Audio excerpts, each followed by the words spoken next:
So you are sworn under penalty of perjury, and we can begin. Good morning, Mr. Chairman, Commissioners. I'm Anthony Pacheco with Spurtis, Landis, and Josephs. I'm accompanied by my colleagues, Mara Riley and Julia Corbin. And with your permission, we will proceed. Mr. Murakami, thank you for being here today. We appreciate your time. You're here pursuant to a subpoena, is that correct? Yes, sir. And that subpoena was issued in June of 2022, is that correct? Then I can recall. And, but you're here pursuant to a court order following the service of that subpoena. Yes, sir. How long were you employed with the Sheriff's Department? I believe a little over 43 years. 43 years, is that? Yes, sir. And you were the former undersheriff of the department. Yes, sir. And that was the highest rank that you achieved in the department. Yes, sir. And as the undersheriff, you were the second in command of the Los Angeles Sheriff's Department. Yes, sir. And at times you were the acting sheriff. Yes, sir. And that meant that when you were acting sheriff, you were the highest ranking member in the Sheriff's Department. Is that correct? Yes, sir. Sir, have you been in communication with Matthew Burson about his testimony before the commission? Yes, sir. Are you aware that Matthew Burson testified that he has known you for decades? Yes, sir. And in fact, you have known Matthew Burson for decades. Yes, sir. And are you aware that he testified before this commission that you have a caveman tattoo? Yes, sir. And he testified that you were a member of a subgroup or a clique in the East LA station. Is that correct? I don't know if he said that or not, but he did say I had a tattoo. And let me ask you this. During your tenure in the Sheriff's Department, were you ever a member of a subgroup called the Cavemen? What do you mean by member? Well, did you ever affiliate in any way whatsoever with a group called the Cavemen in East LA? Yes, sir. And did you, well, what was your relationship with the Cavemen?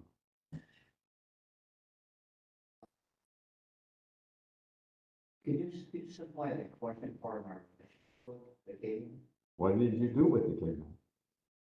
No. Do you have a caveman tattoo? No. Did you have ever, at any time during your tenure in the department, did you ever have a caveman tattoo? Yes, I did. Let's talk a little bit about how you got that tattoo. How is it that you got that tattoo? It would be the same way that Vehicle Party explained on the rider tattoo. It's civil service. It had to do with basically taking pride and being recognized as a hardworking deputy. How was the tattoo applied to your body? It was on the right hand area.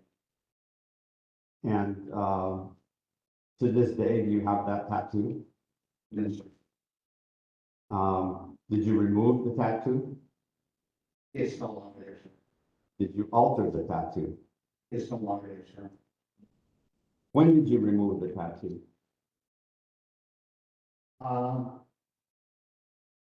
It's been probably 5 years. Why did you remove the tattoo? Because of the negative media and presence being applied, having offended. Other than removing the tattoo because of negative media, is there any other reason why you removed the tattoo? What do you mean? Was there any other reason other than negative media that you removed the tattoo? Well, what to do with the fact like hearing like this where it becomes a negative sound such a tattoo. So it's better not to have. So did you think that there was anything wrong with having a caveman tattoo on your ankle? No. And to this day, as you sit here now, do you think there was anything wrong about having a caveman tattoo on your ankle? No.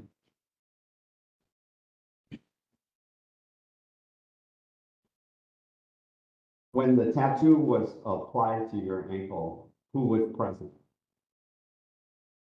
That I can recall, it's been probably 40 plus years. Was it more than one person? Yes, sir. Was it less than 10 people? Yes, sir. And where was the location, and by that I mean the physical location, not on your body, but the physical location where you had the tattoo applied? It was a tattoo shop on Whittier Boulevard. And the 1 to 10 other people that were with you when the tattoo was applied, were they deputy sheriffs? Yes, sir. And in that group of 1 to 10 people, were there any women? No, sir. In that group of 1 to 10 people, were there any black people? No, sir. In that group of 1 to 10 people, were there any gay people? Nothing. In that group of 10 people, were there any people in the command staff at, from the sheriff's department present when you got this ink, this tattoo? No,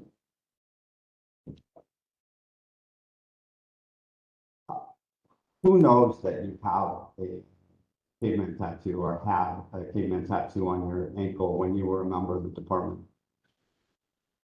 I'm not sure. Well, we know that there was the testimony of Mr. Burson that you had a tattoo, correct? Yes, Did the former sheriff, Alex Villanueva, know that you had a tattoo on your ankle? I believe he did. Did you have any other tattoos on your body associated with any subgroup or clique in the department? No, Did you keep the tattoo a secret for members of the department? no, sir.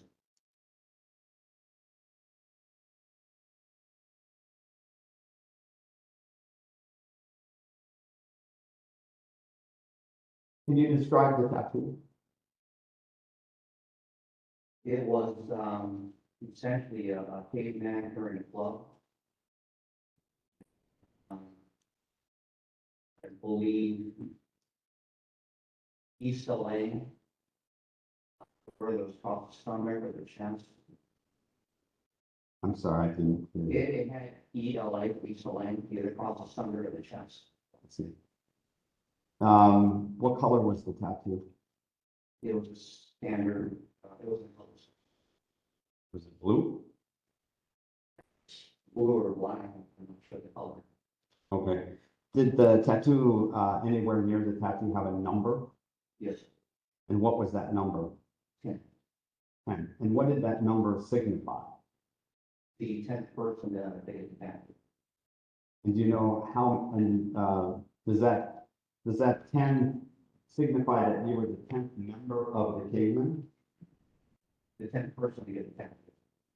Does that mean that you were a member of a group called the Cavemen? It's difficult when you use the word member, like you're still in some kind of club.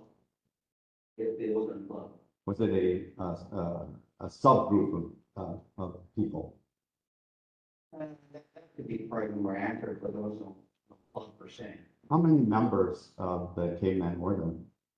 I don't know, sir. Can you estimate? No, Was it more than 10? I think so. You know so because you were the 10th member to get inked. Yes, sir. Was it more than 50?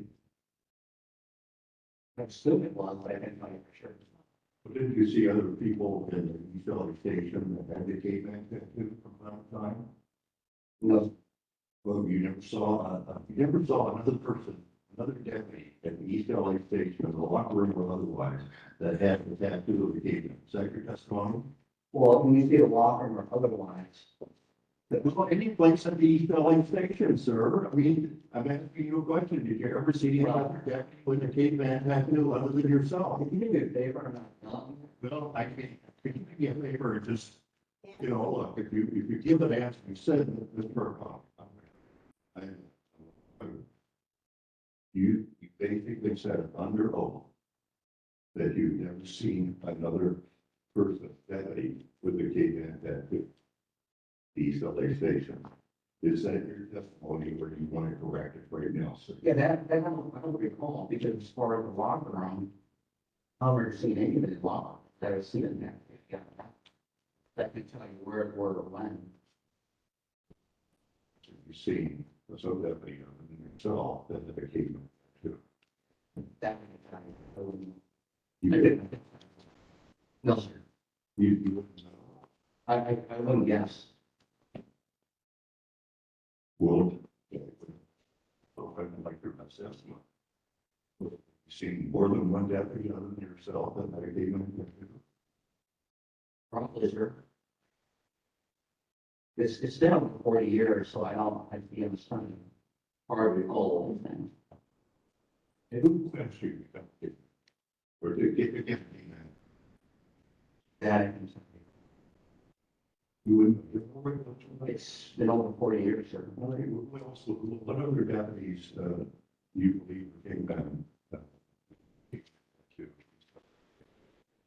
That I can recall, sir. Don't recall a single one. No, sir. Don't recall who actually became caveman. No, sir. Why did you? It's what I testified before, sir, because it signified taking pride in being a good worker. Would you recognize that there's some deputy clerks that have tattoos? No. Yeah, I think our plan is to have our very able special counsel finish the question, and then we're going to open it up for all the commissioners to have any supplemental. On the caveman tattoo that you had, were there any flies or other markings on that tattoo? No, sir. And just to follow up on one of the commissioner's questions, you don't remember the single name of any deputy who had a caveman tattoo as you sit here today? Not that I recall, sir.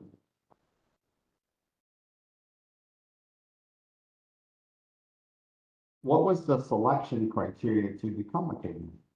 If you know. I speculate as to what I said before, had to do with being identified as a good worker. And who made this identification of potential members as good workers? And Did a potential member have to have a certain number of arrests in order to become a member of the Cavemen? nothing worse. Did a prospect, potential member of the Cavemen have to have a number of shootings before they could be selected to the Cavemen? I've never heard this. In order for a prospect to become a member of the Cavemen, did he have to engage in a certain number of fights with people on the street? No, sir. No, sir, you don't know, or no, sir, that wasn't I've important. never heard that before, sir. Was there a fee or a tax in order to become a Caveman member? No, sir. Did the Cavemen in East LA gather at any time together as a group? Excuse me? Did the Cavemen ever gather as a group in East LA? Mm, Did they engage in sports together? That's possible if we didn't have a softball team and like football team. Are there any events that the Cavemen engaged in that you know about? No. Who came up with the name of the Cavemen? That Was it expected that the Cavemen would have each other's backs in the department, support each other? might have good times. Were the Cavemen loyal to each other? I believe that's called upon deadly first. But did the Cavemen have a special bond where they were especially loyal to one another? Yes. Was it expected that the cavemen would keep secrets from the community? No, sir. Did the cavemen publish a roster about their membership anywhere? Nothing else, sir. On the sheriff's website, did it list the cavemen as a recognized group in the department?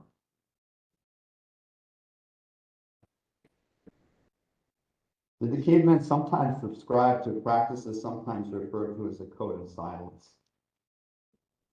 Nothing else. Did the cavemen oppose civilian oversight?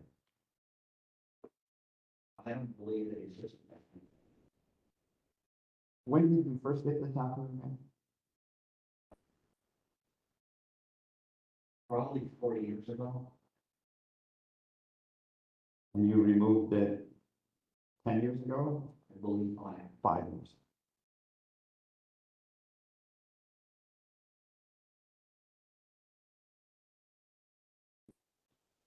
With the third question, I just want to know, if the police station back then. I believe he had to advise.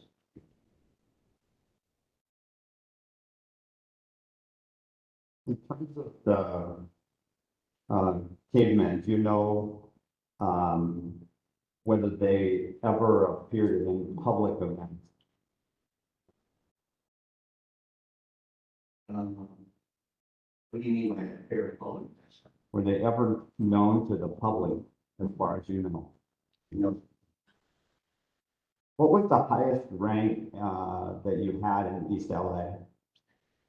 deputy sheriff, so Did you have a rank beyond that in East, when you were in East Los Angeles? no, At the time that you got the tattoo in East Los Angeles, who was your supervisor? that I can recall, sir.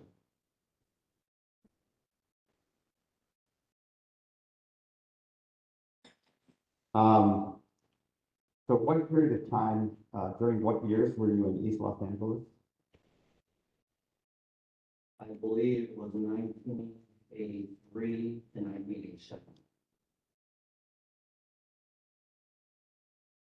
And in that time frame, 1983 to 1987, what was your role? And by that I mean, did you serve on patrol? What were your job functions in East Los Angeles from 1983 to 1987? I believe the most, I think two functions. One was, general patrol. The second was the game training. So from 1983 to 1987, at a time when you had a caveman gang tattoo on your ankle, you worked in gang suppression. Well, I would refer to that. I kind of object your comment from referring to my tattoo, the gang tattoo, what I had, because, I don't think I referred to you that way. I just asked you the question whether or not, from 1983 to 1987, whether you worked on the gang suppression, and if at that time you had a tattoo on your ankle of a caveman. this is like, I kind of know it referred to as a gang tattoo, if you want to call that out, not. The answer to this is I yes. did have the tattoo, what about the gang? So I've heard that in East Los Angeles, there was a logo in the station of Fort Apache or something like that. Do you remember that logo? Yes, And I understand that that logo had been removed from the station when former Sheriff McDonald was appointed or elected as sheriff. Is that correct? yes, And then when Sheriff Villanueva took office, the logo of Fort Apache was returned to the East LA station. Is that correct? yes. And it was, where was it displayed? I'm not quite sure. Well, if you walked into the station, did you see it? So was it in the back with the deputies? It would be somewhere in the back. And what did it signify, if you know? Well, this is what I've been told. I have no saying. That the same Fort Apache was found to East LA lines And it's because the station is kind of up on a small hill. So somewhere somehow, some deputies called Station Board of Action. And then the logo of the helmet over the booth had to do with some executive on the deputies people low profile. So somebody put a helmet in a booth, signifies that it's a low profile. I mean, that's what it's told. I don't know. Sure. So did this Fort Apache logo, near it or on it have a helmet on a boot? Yes. Help me, what does that mean? I think what it means is it signifies having a low profile. A helmet is something that one wears in the military, No, it wouldn't be a sheriff's officer. sheriff's helmet.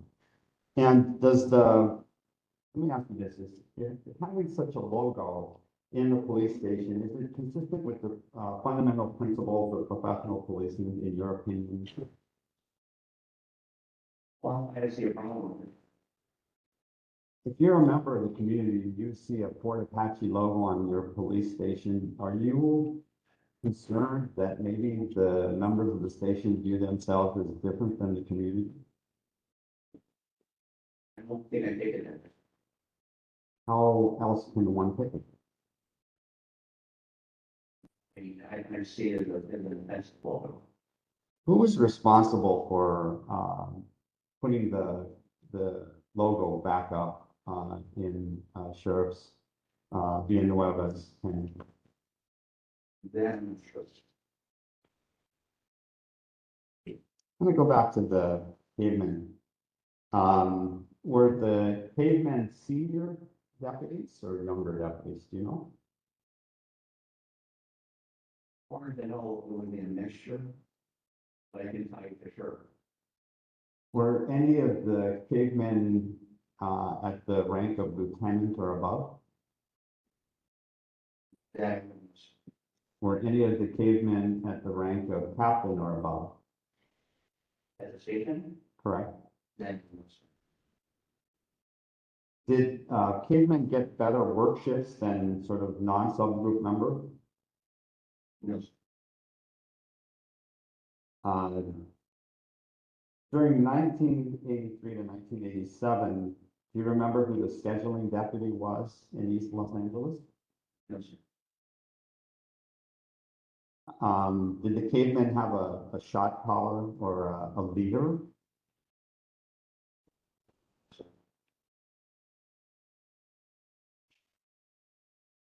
Did the Cavemen get better promotions than non-Cavemen subgroup members?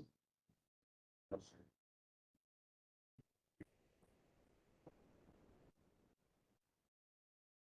Well, I'm not aware of anybody being called a leader. What I'm called. They do the following, anyway. You can call the leader. Did the Cavemen get better assignments or favoritism than non-Cavemen subgroup members? You know, I'm assuming that they had no purpose in terms of shifting or something. did you talk to the other Cavemen? Yes. So you got this tattoo, but you didn't speak to them frequently? No, What's the point of getting the tattoo? again, it's symbolic of basically taking pride in work. There was no, I guess, I don't know if you call it fellowship or talking or getting together.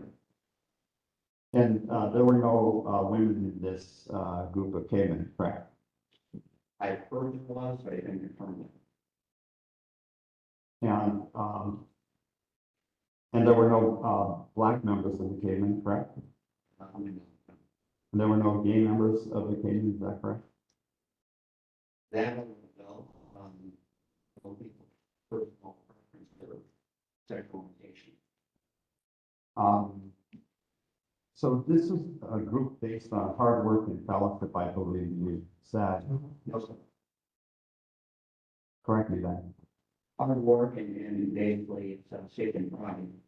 But when I said that there were no, fellowship in terms of gatherings together, which we're trying to assume. Okay. Were there, black deputies in East Los Angeles? Yes, sir. Why weren't they included as cavemen? That I wouldn't know, sir. Wouldn't black deputies potentially have station pride in East Los Angeles? Yes, sir. Wouldn't black deputies be hardworking in East Los Angeles? Yes, sir. But I'll let you know. I don't know if there were any members that were blind. That's what I said. There could have been, but I don't know. But there were, you would agree that there were, hardworking, prideful members of the department who worked in Los Angeles who were black. Yes. And you would agree that there were women who worked in East Los Angeles who had pride in the station and were hardworking. Is that true? Yes. And yet, those groups don't seem to be represented in the group of cavemen. Is that correct? I believe they are, but I couldn't tell you for sure. So as you sit here now, telling me under oath that you think that there were women and black people who were members of the cavemen. Yes. As you sit here now, can you give me the name of any woman or any black person who is a member of the cavemen? No, sir. Did the cavemen retaliate against any non-gang members? Did the cavemen commit violence against any non-gang members of the group? No, sir.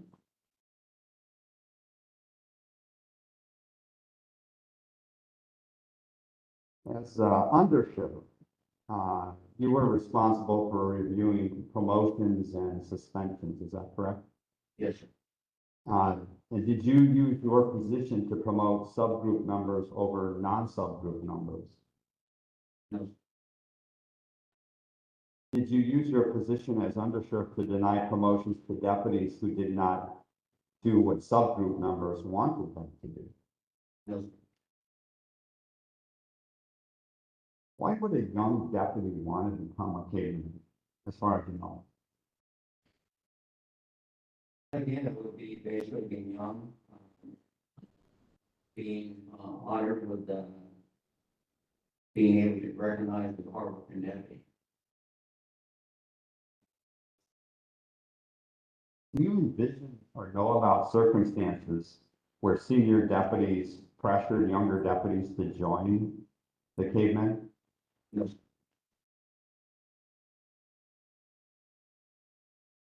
Did anyone pressure you to become a caveman? No. You did it voluntarily. Yes. And you did it at a local tattoo shop accompanied by 1 to 10 other deputies, is that right? Yes. Did you do it during work hours? No. Were you wearing your uniform when you went into the tattoo shop to get your caveman tattoo? No, sir. In your job functions in East LA, after your attire, did you sometimes wear shorts? No, sir. Was the caveman tattoo ever visible when you were out on patrol in your functions at East LA? No, sir. Would you have wanted the community to see your caveman tattoo while you were on duty as a deputy sheriff? That's kind of an honorable statement, but as far as the policies are, you can't show any tattoos. I'm not sure why you think it's an honorable statement, so I'll try to rephrase the question. As you were a deputy sheriff and you were in the community, would you have wanted community members to have seen you revealing your ankle tattoo of a caveman? I would never do that, sir. Why? I don't, it's not for that purpose of flaunting. It's my tattoo is a private one. It's an interesting choice of words. You said you wouldn't want to flaunt the tattoo. Was the caveman tattoo a badge of honor? In your opinion? They call it a badge of honor, but again, it was again, indicative of stating pride and being recognized as part of the debt. But you don't know who recognized you as a hardworking guy who opened up membership to you to this subgroup. When you say, it's like, it's been over 40 years, so I wouldn't recall anybody, sir. Was this caveman tattoo the only tattoo that you made on your body? Do you have other tattoos? Yes, I do. Any other, what type of tattoos? This is only supposed to deal with epic games. So. There's an objection that this is only supposed to deal with deputy gangs. The question is, do you have other tattoos? We don't know what the tattoos signify, so I would ask you to answer that question. It has nothing to do with the safety, if that's what your opinion is. What is it? In terms of, any kind of department affiliation. What are the tattoos? Other tattoos? I object, I think it's a policy issue. I'm not asking for the location of the tattoos. I'm asking whether you had other tattoos. All advice my counsel, I'll admit that I do have a tattoo. It's a private matter and nothing to do with the sheriff department. Well, your counsel objected. He didn't tell you not to answer the question, so maybe he can clarify. Are you telling him not to answer? I am. We'll be back here again. So the question that I have for you on this other tattoo, can you tell me the location on your body where that tattoo is located? I think my same objection, ongoing objection. Apologize when it comes to sir. The advice of your counsel is instructing you not to answer, just so the record is clear. Is that correct? Yes. And the instruction is don't answer based on privacy.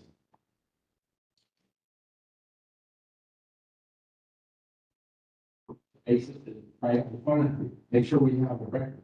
The basis is privacy. Yes, basically it's privacy.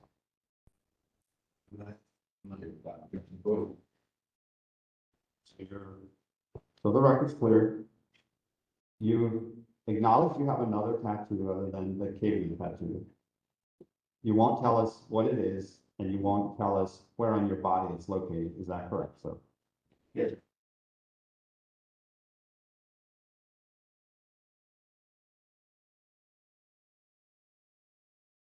In your time in East Los Angeles, were you a training deputy? No. Did you ever provide a training or guidance to deputies in the department at any time when you were in the department? In what capacity, sir? In any capacity? I have worked with younger deputies, yes. And did you provide training to them? Not as a training officer. Were you a mentor to any of the deputies in East Los Angeles or beyond? Yes. And did you expect younger deputies to learn from you and from your experience as a deputy? Yes. And part of your job as a senior deputy was to provide some guidance to junior deputies. Is that correct? Yes. And did you ever train at the academy by any chance? No.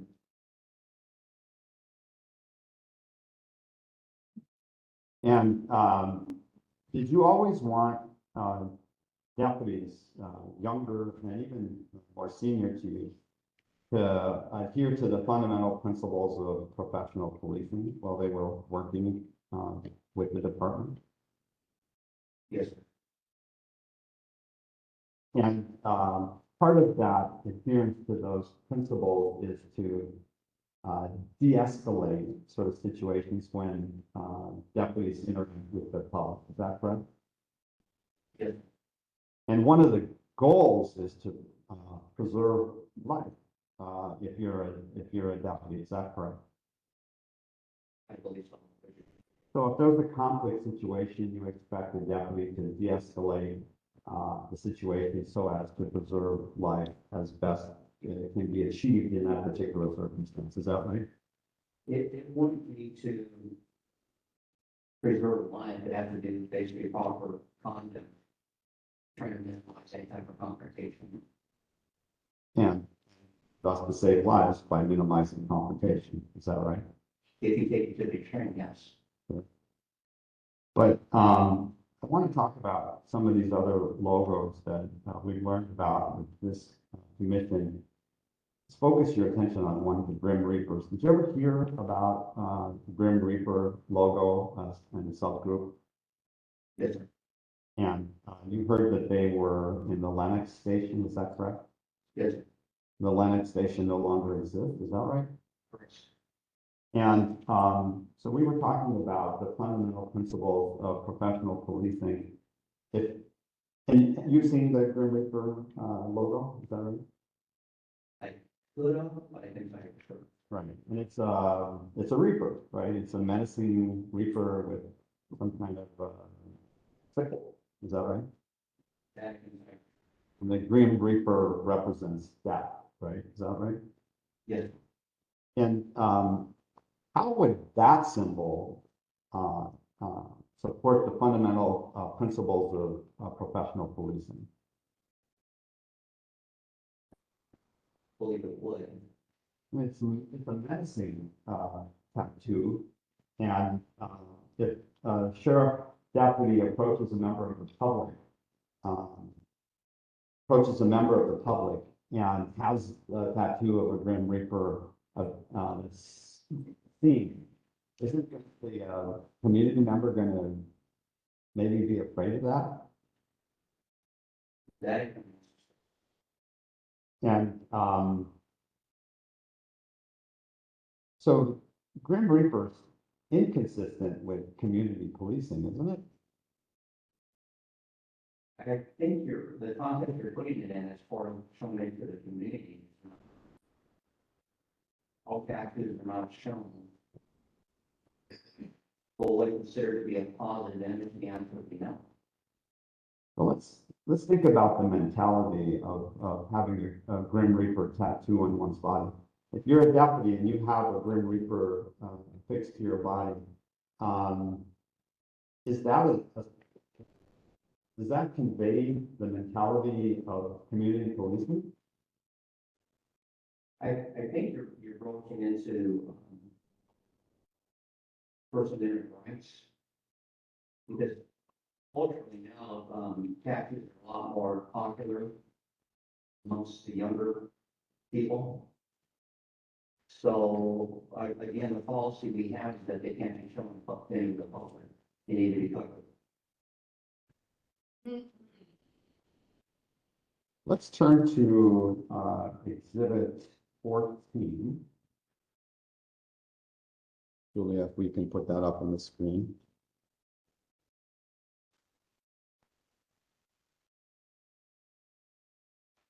Sure.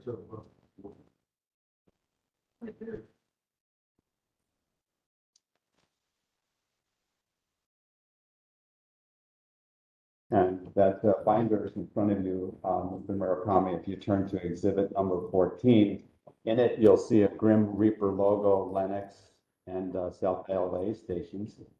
And do you see that one looks like it would be a patch that would be attached to a uniform? And do you see that the other seems to be a medallion that would hang as a necklace? Do you think any of, do you remember seeing that patch? No. Would it surprise you if that patch had been attached to a sheriff's uniform? That That would never happen? no. And you believe that? Wow. Because that does not allow any type of uniform. And how about but you don't know whether or not anyone wore that patch on their uniform while in the build, is that right? You don't know whether or not anyone would wear this medallion or keychain at all, whether they were in the state, when they were in the community as deputies, serving as deputies, is that correct? It would.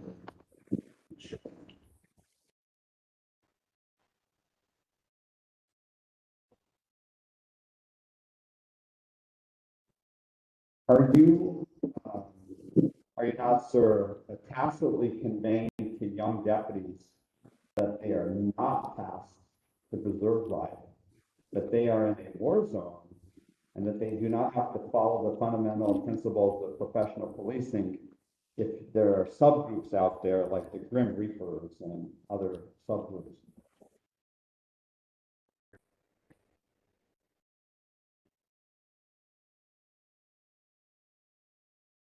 Sheriff Villanueva made some statements during his testimony before this very body. I'd like to review some of those statements with you. We can turn to Exhibit 4.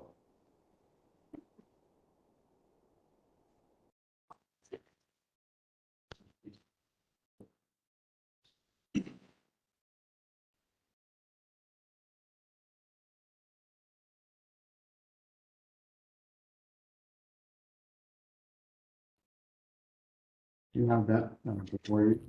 It's an article from Rolling Stone. Do you have that in front of you? Yes. And they recount that the sheriff under oath compared deputy gangs in the sheriff's department to softball teams. And he admits that he never seriously investigated them. Here now, under oath, do you think that sheriff deputy gangs are the equivalent of a softball team? I'm not sure if I agree that that's what you stated, but I think he's trying to convey the fact that they're not writing.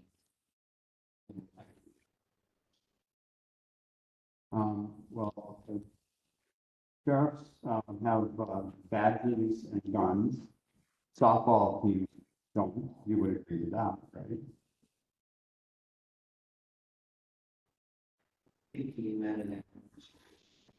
There's fundamental differences, you would agree, between sheriff deputy gangs, cliques, exclusionary subgroups, and softball teams. I believe he was referring to the departmental.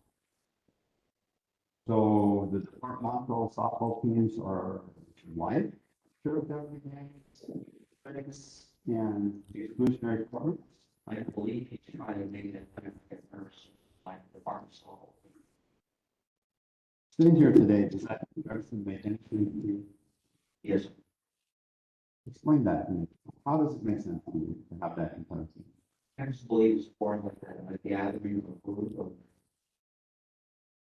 people sometimes.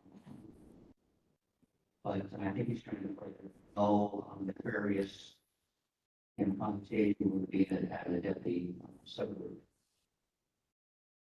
But as you sit here, you don't see any problem comparing the Grim Reapers, executioners, banditos, or any of these subgroups to softball teams in the department. I just think that the statement itself could be taken out of context. Put the statement aside. I'm just asking you the question. Do you see any problems with referring to sheriff deputy gangs, exclusionary subgroup, or cliques being compared to softball teams? I believe in the way he's trying to convey the message. I think that's what he did. And I'm not sure if they have a nefarious purpose.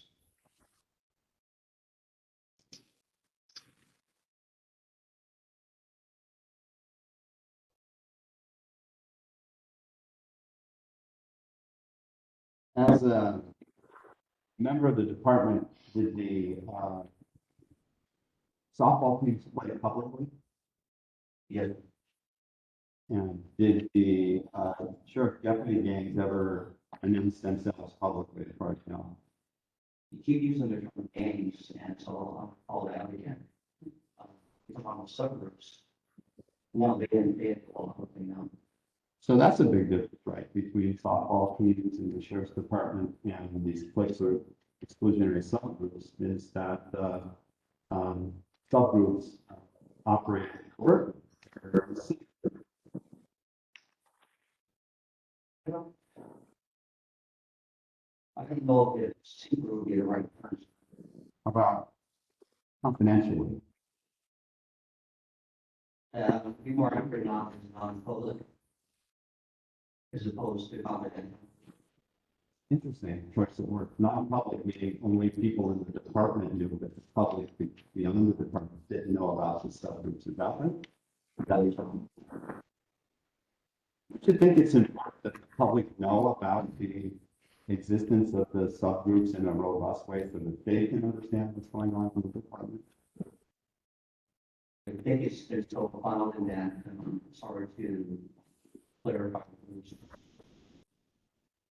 I am not sure what you said. It's been so clouded right now in terms of the media and groups like this to kind of take the media and these groups, so it's kind of hard to clarify the truth for the public. Maybe we can do that. Tell us more about these groups so that the public will know about them. How many of these exclusionary subgroups or cliques are there in the department? How many members of subgroups, of these exclusionary subgroups or cliques are in the department? 5,000? That's a building, I guess. Do you know, can you give us any estimate as to the scope of the problem in terms of the number of subgroup members or clique members in the department? Well, when you refer to the problem, as far as the total number of subgroups and everything, I can tell.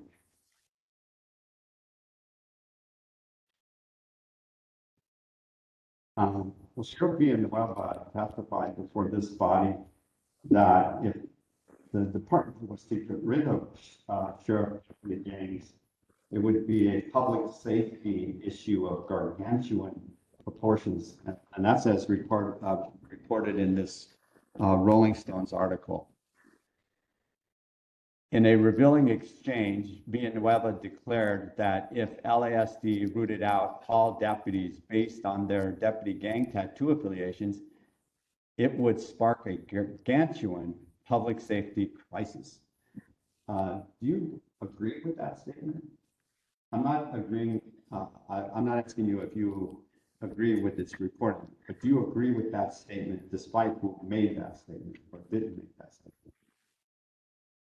It'd be hard to speculate. Is there any basis for that statement that you know about as the former second highest ranking member of the department? It's just a personal opinion. As far as members of people.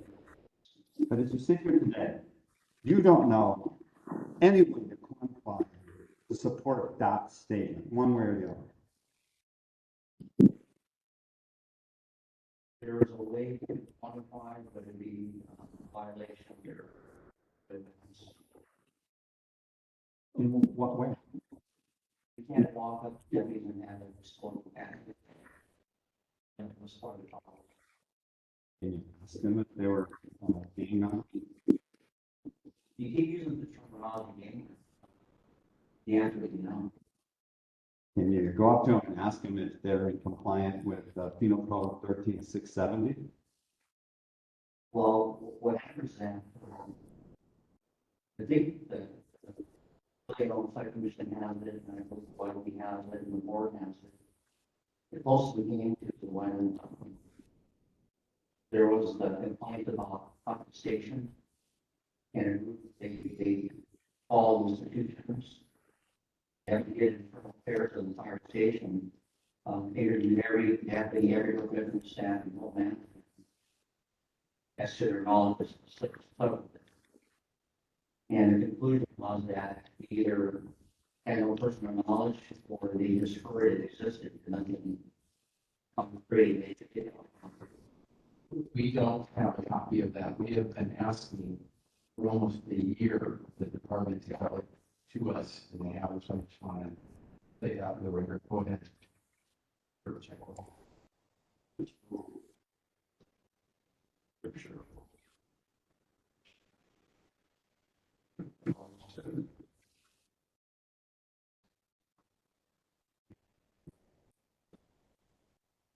All the details on your information. That's the person. You heard that. Yes. What's all the details station. Yes. Reruns. Yes. Are you saying that in even minutes, yes, sure, whether or not they associated that girls. Imagine what the state I have. I'm not sure as far as legally what the units will be comparing to, but what was done with people starting to change the Gabriel direction to basically, there were people that we believe were members of the Bandito subgroup. And with the union's permission, we talked to each one and had them voluntarily transfer to the station. So, okay, what would be as part of this idea with the investigator, so that be able to ask the applicants with associate. So, I think it depends on actually investigation, what you can ask the question. well, let's say that I'm in a situation that's something. So it would be standard that be okay and $20. So, that, so the scope of If you refer to the well, let's all that. yes,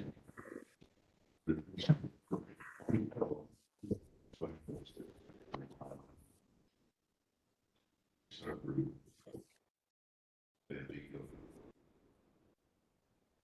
Some gold, some, at the moment.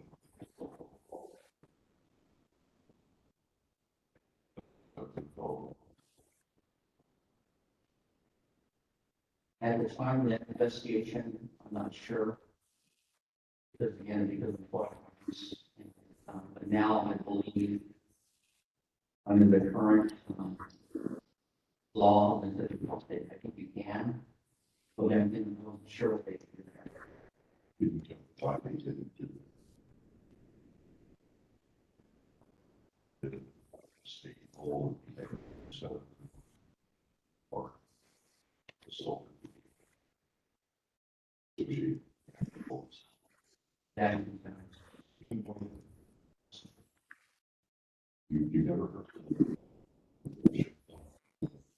Structure is that.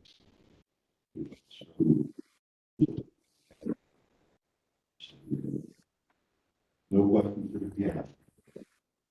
So, that would be used to heard what if you're going to would be March of 2018.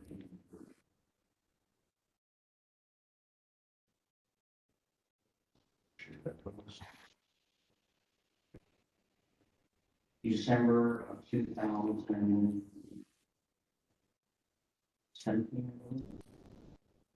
Okay. Very. Yeah, thank you, Jim.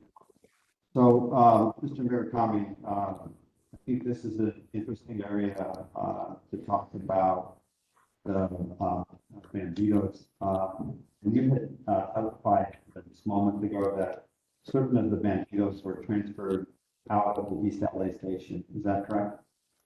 I believe they were, I didn't promise them. With those individuals who were transferred out of the East LA station, where did they go? They went to different assignments, I didn't accomplish. So they were moved to other assignments in the same department, in the sheriff's department, is that correct? Within the sheriff's office.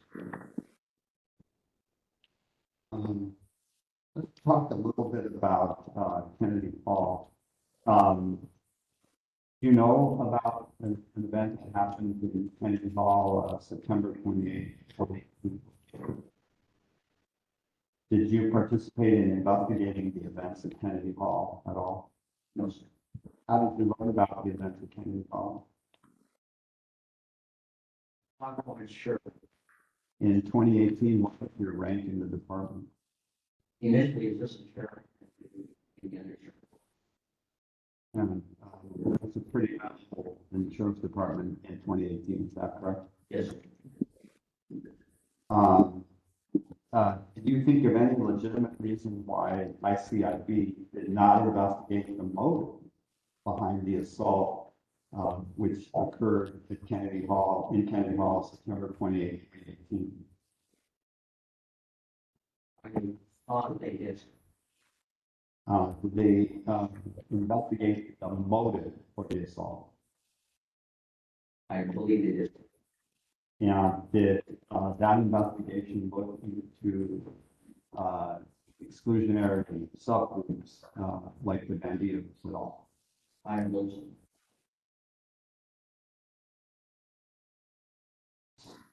so. Do you think that was a full and wholesome investigation into the events at Kennedy Hall? Do you think that was a full and wholesome investigation into the existence of the banditos in East LA who had a role in the Kennedy Hall assault? I'm not quite sure what you're asking. Were the banditos were not investigated as a result of the Kennedy Hall matter, correct? None. And the banditos had a hand in what happened in the Kennedy Hall matter, correct? I believe there were people that had that tattoo that were involved in fights. But despite that opportunity, the sheriff's department did not investigate the bandito subgroup. I believe so.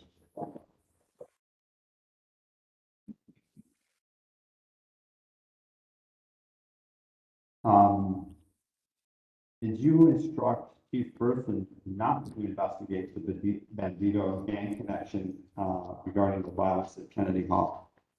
No, it is. I'm going to ask that we turn to Exhibit 12.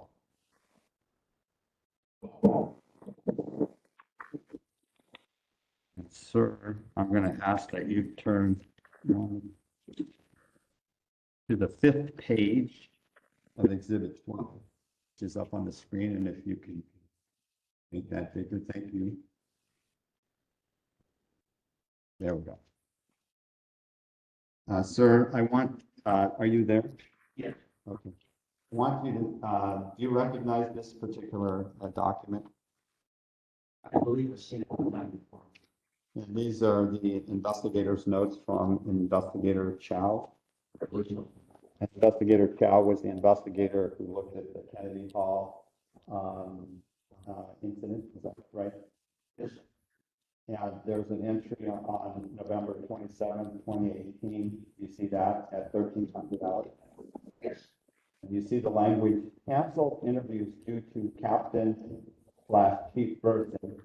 He wanted to make sure I did not have to ask questions about subcultures groups at East LA Station. You see that language, or EL? Okay. You see that? Yes. Did you direct Chief Person to not ask questions about subculture groups at the East LA Station in connection with the Kennedy Hall investigation? Yes. Do you know whether anybody gave direction to Chief Person not to investigate the subculture groups in East Los Angeles? Not to my knowledge. Do you know who instructed Chief Person to instruct Inspector Chow not to investigate subgroups in the East LA Station? No. Do you know any reason why a competent investigator wouldn't look at the subcultural groups at East LA Station if those groups were involved in the Kennedy Hall assault? I don't know whether the law case to stand that question, whether or not the superintendent can file. Well, if the banditos are involved in the assault that happened at Kennedy Hall, how can the department not look at the subgroup from which they were members? That's in some respects a part of the litigation. The exactly. Remember when I asked you before, did anyone look at the motivation for what happened in these, that That's happened? kind of officer, what included was the fact that we're all years of the fact that you're talking about Van Needles being instituted, it was a fun. There were members, who participated in the brawl who had the banditos, tattooed, correct? I believe so. But no one asked questions about the banditos as a subgroup to determine whether that was the motive for the assault that occurred at Kennedy Hall, correct? No.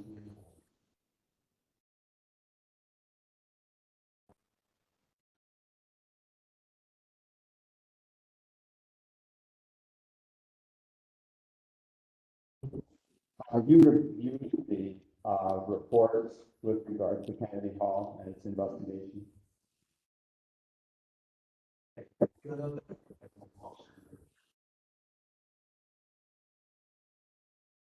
Would it surprise you of the approximately 73 witnesses who were identified by ICID that only one was questioned about the banditos? Would that surprise you? Not sure.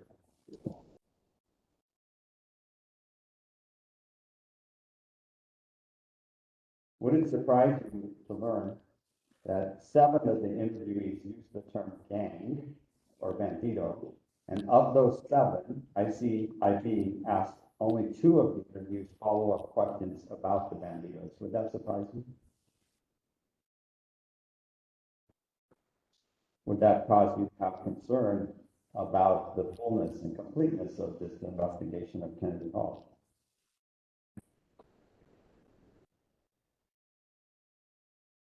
As far as you know, and based on the exhibit that I put up on the screen, do you think there was a code of silence to keep this information from the public about the banditos? I don't believe so. Do you think there was an effort by the department not to reveal the existence of the banditos and their potential role, if not direct role, in this fight that happened in Kennedy Hall? I don't believe so.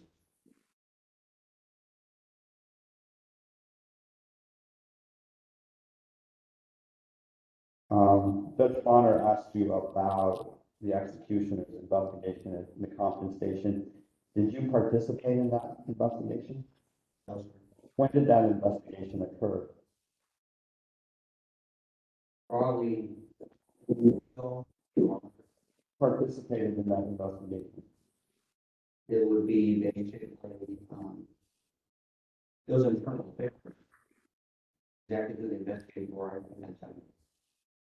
Was this under Sheriff Villanueva tenure at the department? Yes, sir. And were any deputies fired as a result of that investigation? I don't believe so. Were any deputies transferred as a result of that investigation? Not as a result of this. Now, the focus was whether some of the deputies were executioners or not. Is that correct? That's What was the focus of the investigation? I believe it came out of the long haul suit, and some other person that led the actor of the group that they call the executioners to find out if they possessed and what their integrity was. And again, that's what he did the entire station. So was the point of the investigation to determine whether there in fact was a subgroup unknown, say, executioners? No, it's fine with that. And I see. There wasn't an effort to determine if there was a exclusionary subgroup or clique in the Compton station. It was really to look at a more limited scope of what their actual misconduct by particular deputy. well, I think you're so what I said.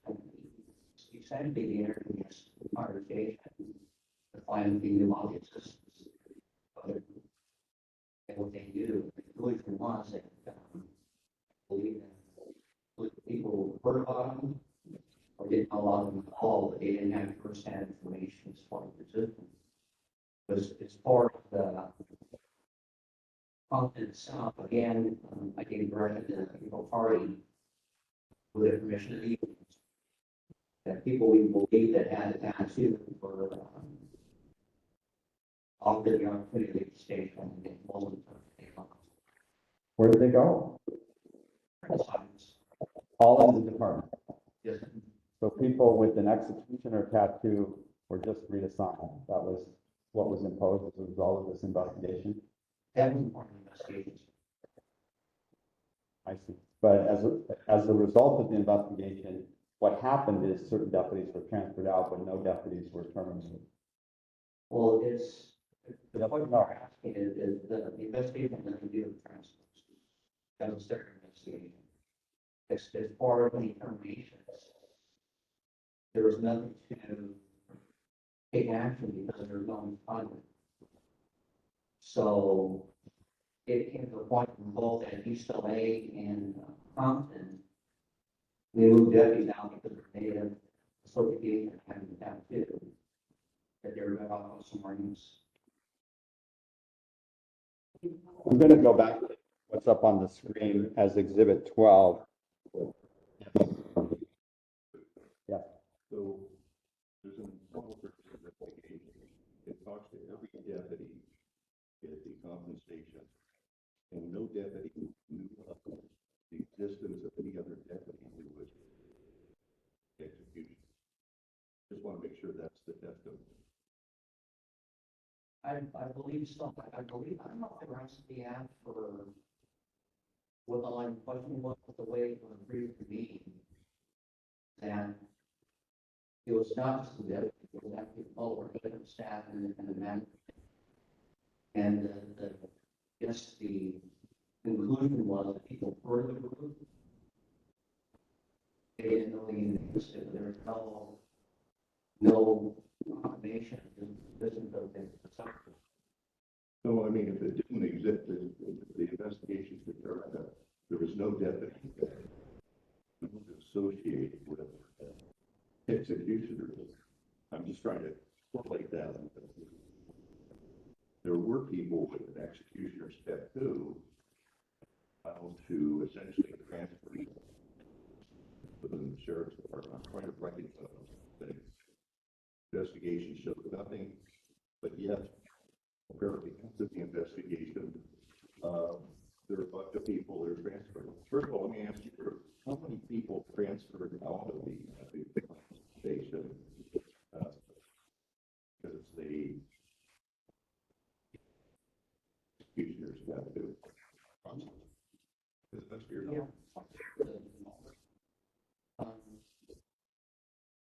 We never actually did the tattoo on anybody, my knowledge. We just believe that maybe they did have a tattoo. Because they're never required to show anything. Didn't say they were. So my question is, as you approximately how many deputies of the Compton station because they might have an execution tattoo? Believe me, that doesn't solve it, but it's like.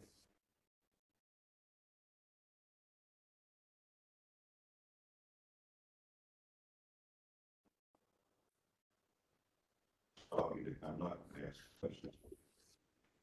I have no Go problem. ahead. Thank you. Do you know Lieutenant Walden? What do you mean? I know, yes. Do you know that he was assigned to Compton? Yes. Do you know that he testified before this commission? Yes. And do you know that he testified that he was a gladiator in Compton? Yes. And do you know that he testified that executioners existed in Compton? Yes. Do you know whether this investigation interviewed him to talk about the existence of execution members in Compton? That I want to turn to Exhibit 5 in your book. This, I will represent to you, is a photograph of a leg tattoo on a sheriff deputy of the executioner logo. Have you ever seen that subgroup logo before? Yes, I, And is that an executioner logo? according to the media, yes. I've seen it on actual work. Okay. Well, how do you know? So the only way you know that this is an executioner's logo is because you read it in the newspaper? Yes,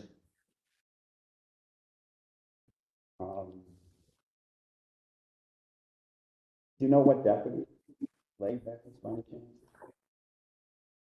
yes. Would it surprise you if it was a deputy Altama? Could be him, that's true. Again? Yeah, it could be. And is that a fairly menacing tattoo? Yes, I'm saying. Fire or some kind of skeletal figure, is that right? Is that what that is? Or what is that? Can you tell it's fire, right? There's flames. Is that a helmet that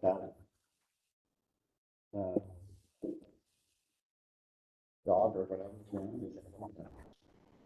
But you've never seen that before in all of your time in the department.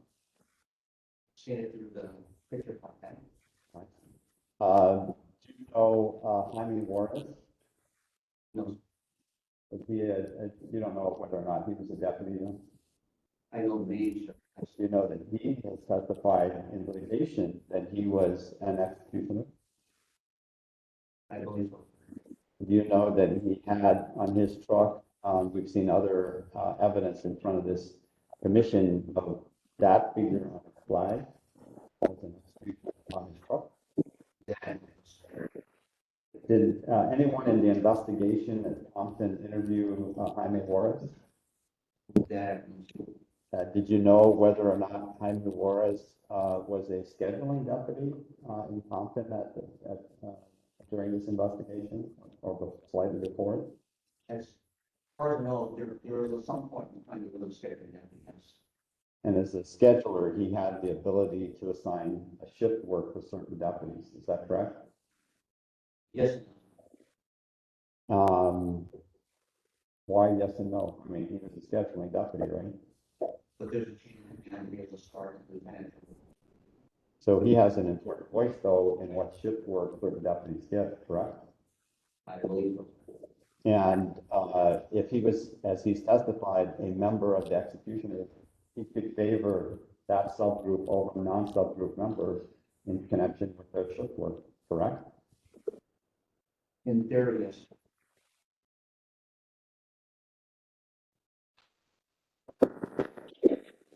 I want to go back to exhibit 11. Actually, not back. Let's go to exhibit 11. 11.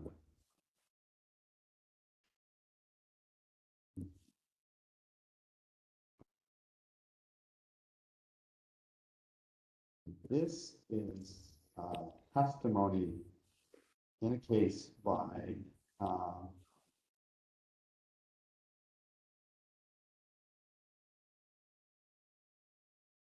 it's in the case of Waldy versus County of Los Angeles, but it is testimony that I want to read to you by one of the department's deputies.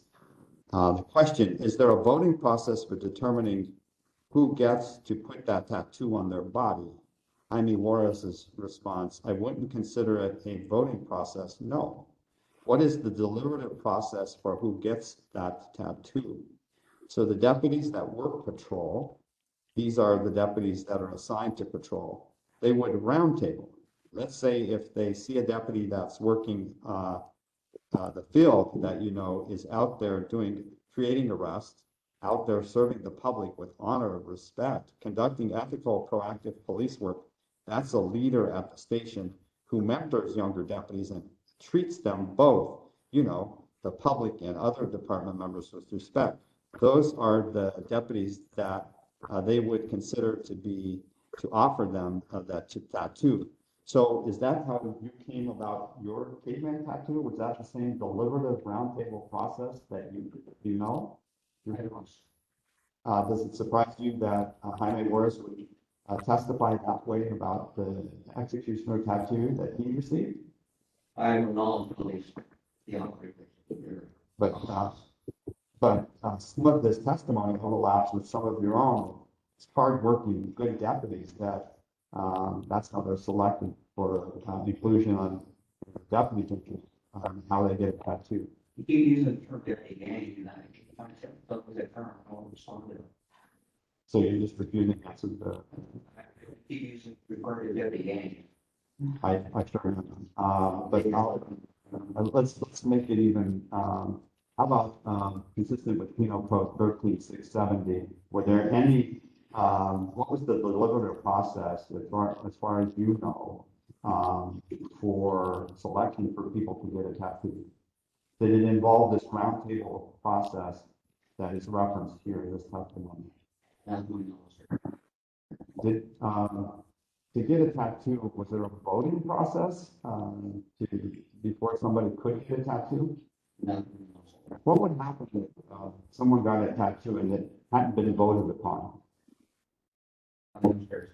Were there any people, deputies who had unauthorized tattoos? The testimony continues. Who is they? Who are the they that consider whether or not that deputy will get the tattoo? Answer, the deputies that have the tattoo that still work Compton Patrol. Is that voting done in person or via phone? Objection, one that I'm aware of were in person. So that talks about a fairly deliberative process. You don't remember any of that when you got your tattoo, correct? Was getting a tattoo a big deal to you at the time? It's a memorable event, correct? Yes. I want to focus back on exhibit that we had before, exhibit 12, please.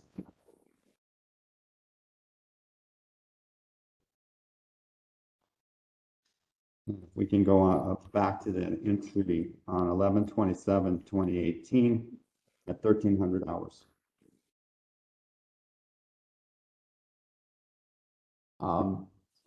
I believe in connection with that entry, you said that you did not speak with Captain or Chief Burson. Is that correct? Person. Did you ever speak with Chief Burson about his elevation to chief from Captain? On promotion? Yes. And did you recommend to the former sheriff that Chief Burson be elevated? Yes. And did you talk to former Sheriff Villanueva about that promotion in person? I believe so. Other than the two of you, was anyone else present? And, Do you remember what was said? no,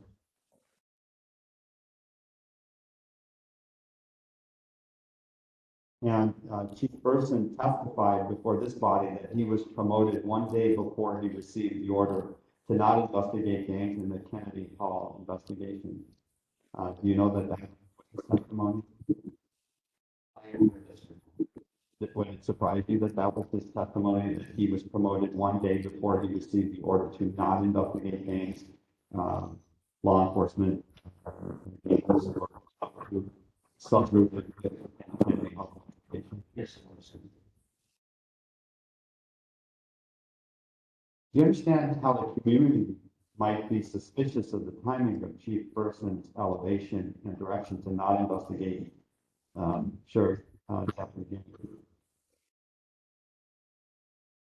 Possibly, right? Yeah.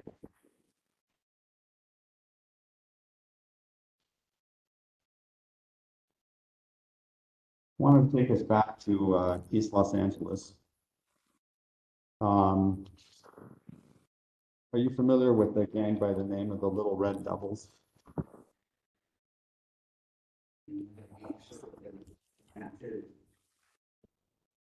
were they exclusionary subclase? Or I can also, And, did they precede the cavemen or did they come after? they proceed. And do you know who preceded the Little Red Devils? I'm not sure of any of this.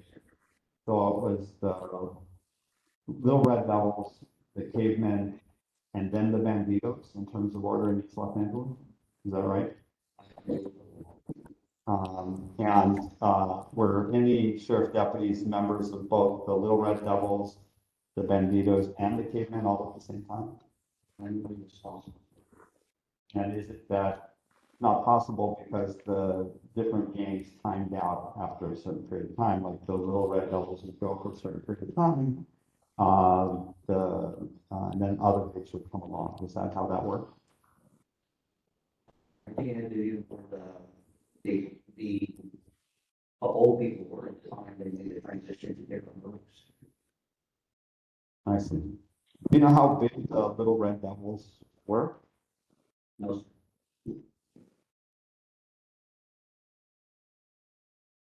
And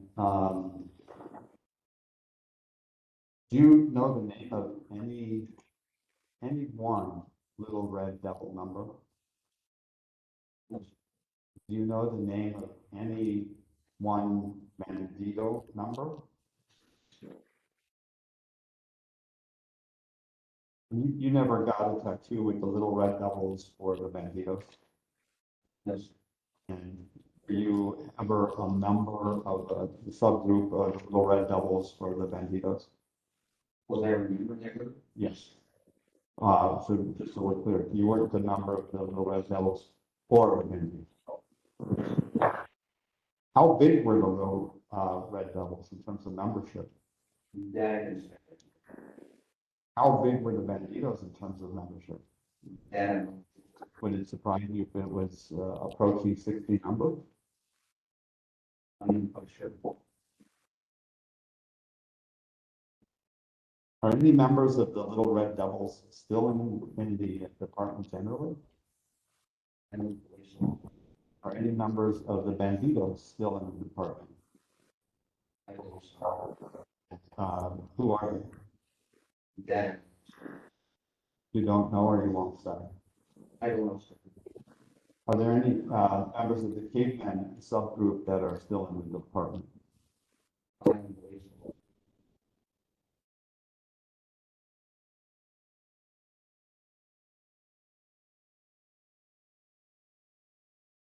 Do you know, did former Sheriff Villanueva know whether or not you were a member of the subgroup, the Cavemen, when he elevated you to assistant chief? That, I don't know. Did you ever talk to him about it? And when Mr. Villanueva elevated you to undersheriff, do you know whether he knew whether you'd been a member of the subgroup, the Cavemen? That, And you don't recall him asking about your membership in the Cavemen? yes,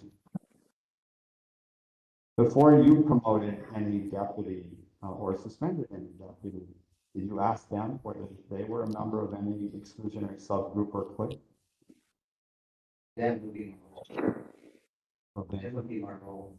so the answer is no, If there was- but you never asked a deputy sheriff whether they were a member of an exclusionary subgroup or clique. there's nothing else. So the answer is no. We can do it. I didn't do this. Okay, we didn't.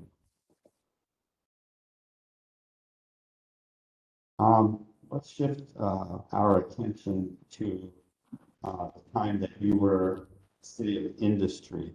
How long were you in industry? I believe they did ranks, maybe Um, 20 years, they did ranks. 20 years. What was your highest rank in the city of industry? Taking, 'em. Taking, 'em.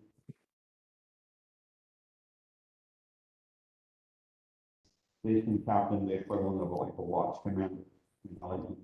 That's the activity of the part of the station. Fine. So what's the role of the station commander?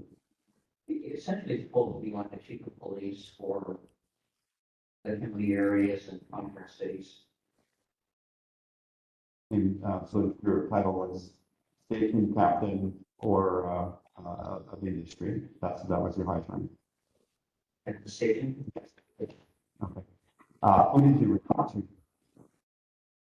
it would be, it changed over time, but near the end was Chief Caratara, Commander Destrogan, and Commander.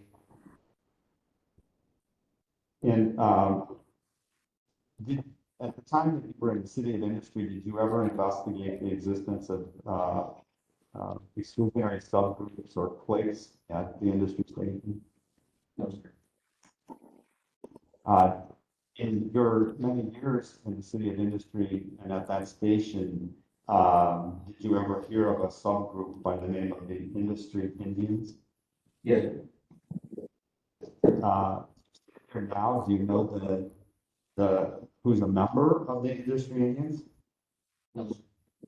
Can you give us the single name of any member of the industry Indians? No, sir. And is that because you refuse or you don't know the name of any member of the industry Indian? I don't know, sir. Were you a member of the industry Indians? No, sir. Did you interact, as far as you know, with any member of the industry Indians? They are the deputies, if they're in Indiana. Did the industry Indians have a tattoo? I believe so. Did you ever see the tattoo? You know what the tattoo was? Or in line with Indian, as far as the way it was. Had you seen the deputy bearing that tattoo on his hands, face, neck, or ankle, what would you have done? No, sir. Do you know how long the industry Indians existed at the industry station? No, sir. Do you know whether the industry Indians still exist at the industry station? Or in the know, yes, sir. That they continue to exist at the industry station? Or in the How many members are there in this subgroup, the industry Indians? I don't know, sir.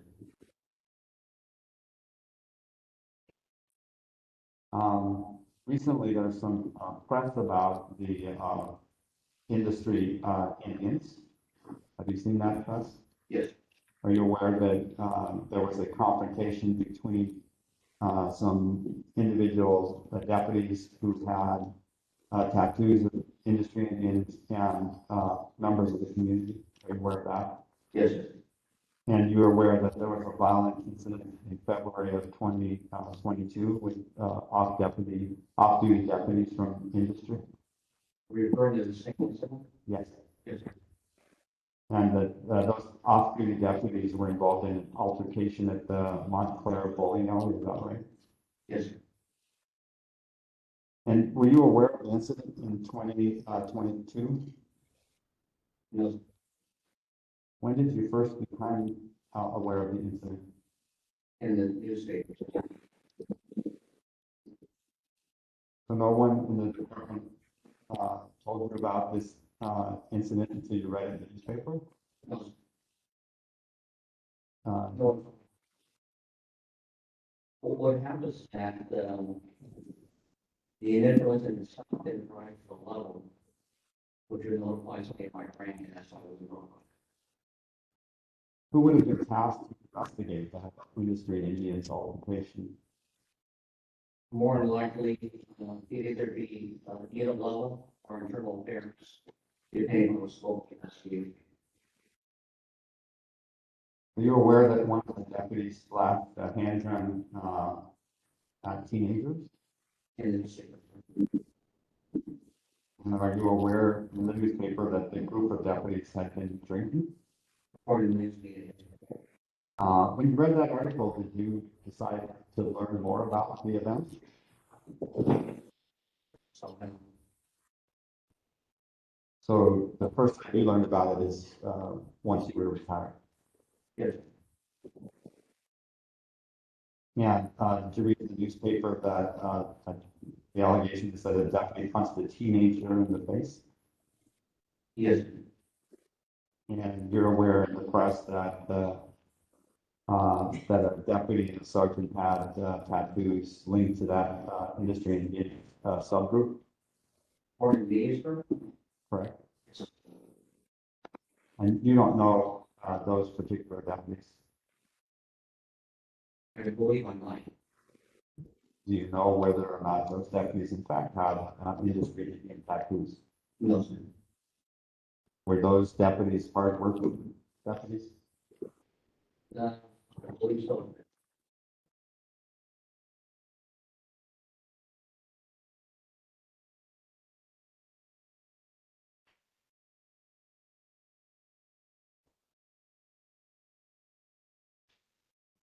Are you aware of testimony by Chief of Staff Larry Delmees before this commission where he testified that he had been a member of the Grim Reapers and he removed his tattoo from his ankle?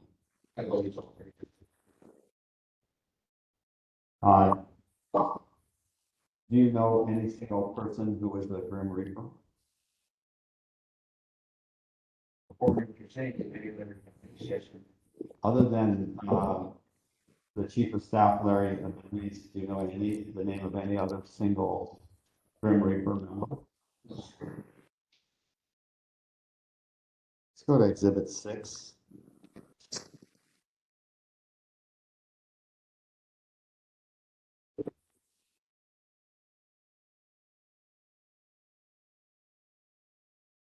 Have you ever heard of a subgroup by the name of the Jump Out Boys?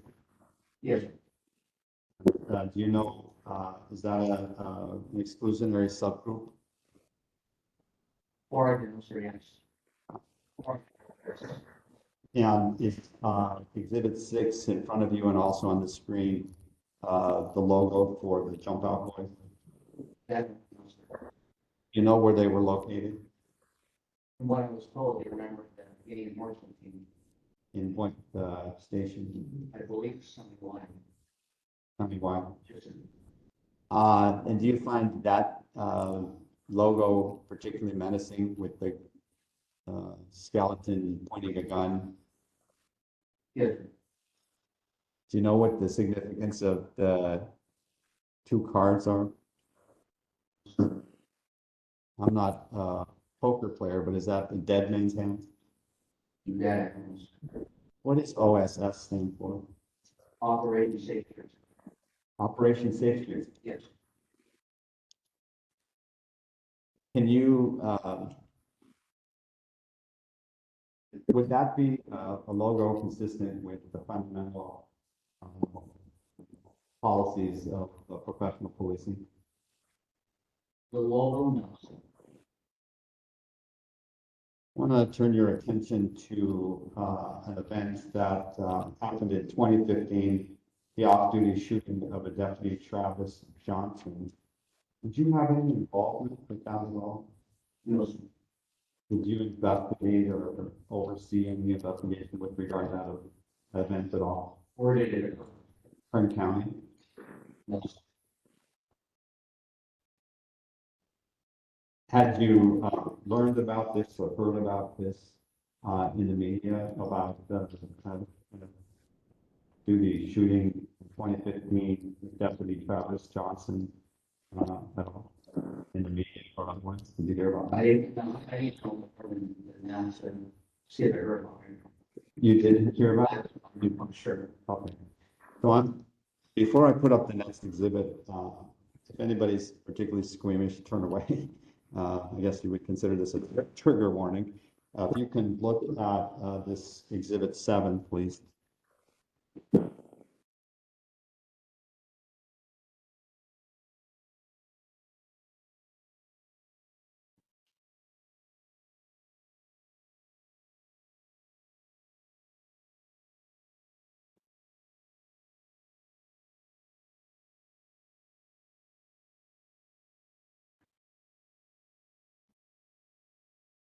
We'll get it up on the screen. Have you ever seen this particular photo before? No, Do you know what this photo is? believe it's the emergency you're talking about. And this was in the newspaper as far as you remember. Yes, sir. And this is a Deputy Johnson's ankle and his, looks like a gunshot wound to his tattoo. Is that correct? I believe so. Do you know whether this matter was investigated by the department, either IAB or ICIB? I don't know, it should have been yes. And do you know whether or not the tattoo was shot because it was an unauthorized tattoo? That I can say so. We can take that down off the screen. Was there a exclusionary subgroup in the county's jail system called the 2000 Boys? According to district court, yes. But as far as you know, you don't have any other information other than what you read in the newspaper about the 2000 Boys? No, sir. How about the 3000 Boys? Were they a subgroup in the county's jail system? And do you know anything about them other than what you read in the newspapers? No, sir. District education. Once you read about them in the newspapers, did that trigger any inquiry in your mind to investigate the 2000 or 3000 boys? Can you say that again, sir? Sure, fair enough. Did you ever investigate the 2000 boys, whether they actually existed? No, sir. Did you ever investigate whether the 3000 boys actually existed? No, sir. That was handled, I believe, by the law administration. So it happened before we came into office. Okay. But did you ever investigate the jails to determine whether they had any active exclusionary subgroups or cliques? No, sir. Did you and Sheriff Villanueva ever make the conscious decision not to inform the public about the existence of cliques or exclusionary subgroups in the department? No, sir.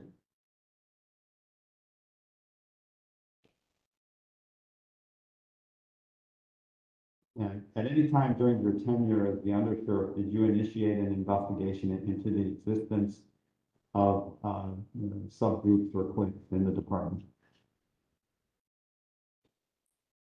If it falls, you can get us when we did the IA interviews and compensation. The internal affairs of compensation was the closest, but that, I believe you testified before, wasn't an exploration into the existence of subgroups in Compton. Am I wrong about that? It was in terms of finding out the existence of the group and who was it. I see. But other than that, there was no other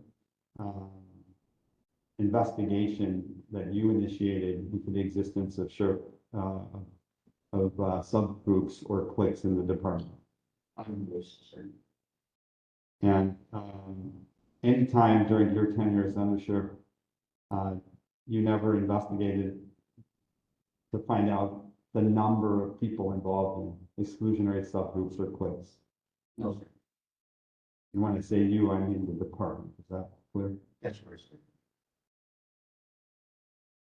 And at any time in your tenure as the undersheriff, you never investigated the impacts on the community that exclusionary subgroups or cliques have on the department.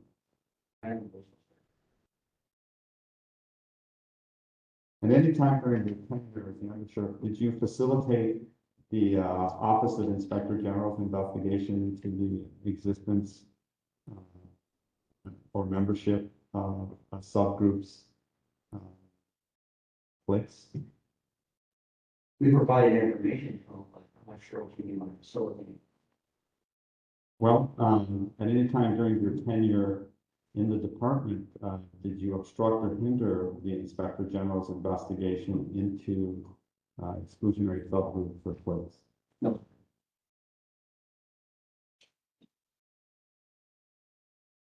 You need a break. I'm slow longer.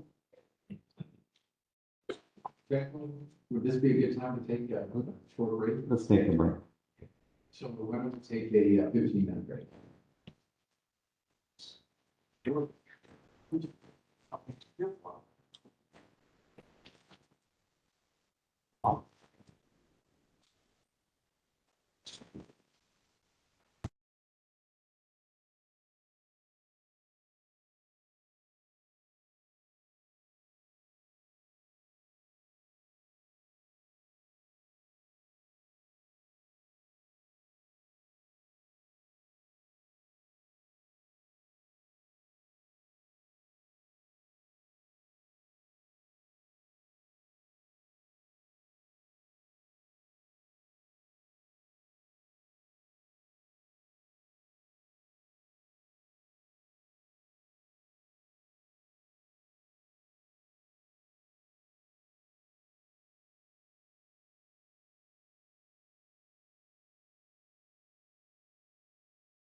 Can we get started? I guess Mr. Bonner had to be, but I think the rest of us are here.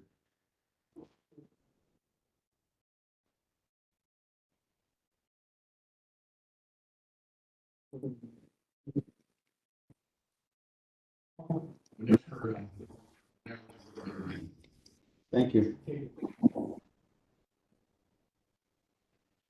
Sir, do you understand that you're still under? Yes, sir. I'm going to ask you to turn to exhibit number 8, and that's up on the screen in part. And we'll represent it to you, but I want you to look at it. That it is a letter from the Office of Inspector General to the former sheriff dated January 19, 2022, requesting detailed information about, in their language, deputy gangs. Do you see that letter? Yes, sir. Do you remember receiving that letter? No, sir. Do you acknowledge that that letter seeking information about deputy gangs? And Do you acknowledge that that letter seeking information about deputy gangs? yes, sir. And we're going to turn to exhibit number 9. You can turn to that in the binder, and then it'll be in part on the screen. It's a letter from you dated February 10, 2022 to Max Huntsman, the Inspector General. Do you see that letter? Yes. And you see that it's in response to the January 19, 2022 letter? Yes. And do you see that it's a letter affixing on page 2 your signature, Timothy K. Murakami? Yes. And it's signed in your role as undersheriff. Yes. And in that, does that help you remember the January 19 request? No. Do you remember this letter, the February 10, 2022 letter? No. And do you remember refusing to provide information to the Office of Inspector General with regard to deputy gangs? I believe I think all the information that he wants that we can provide. So the way you read your February 10 letter was that you had already provided the information, so you weren't going to provide it again? I believe so, but I can tell you. And then I'm going to ask you to turn to exhibit number 10 in your binder. We'll put that in part on the screen.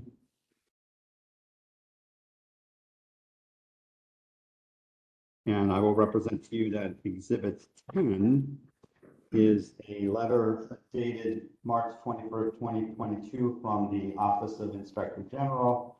And it is signed by the Inspector General Max Huntsman, requesting the same information he requested in January of that year, to which the department responded to your letter that it would not provide. And it also addresses on page 4 that that they have not received the information that that the department said it had already produced.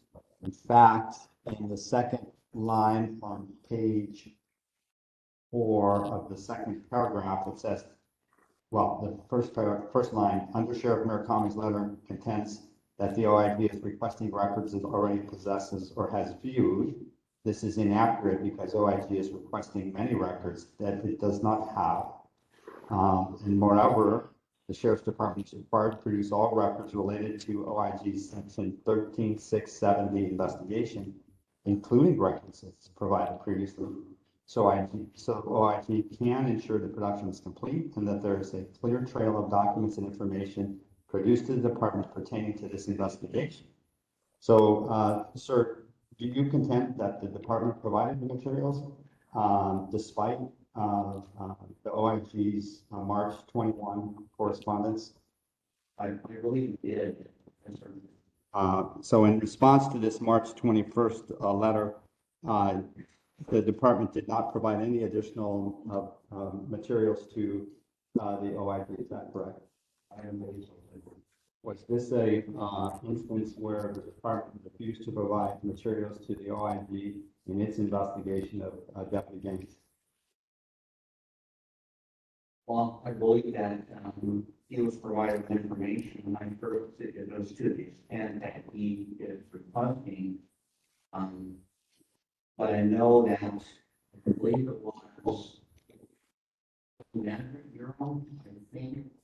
We had to get it back to try and force us and OMG. Just for this very reason, they said they didn't see something we could verify it. So do you believe Mr. Huntsman's statement that this is inaccurate because OIG is requesting many documents it does not have is inaccurate? Do you think his statement's inaccurate in that letter? I don't believe so. I think Did you write back to him in response to Mr. Huntsman's March 21, 2022 letter? that ever possible. Did you ever provide additional documents on behalf of the department to the OIG in connection with its investigation of Deputy Gaines? Well, I'm not sure exactly what he's getting.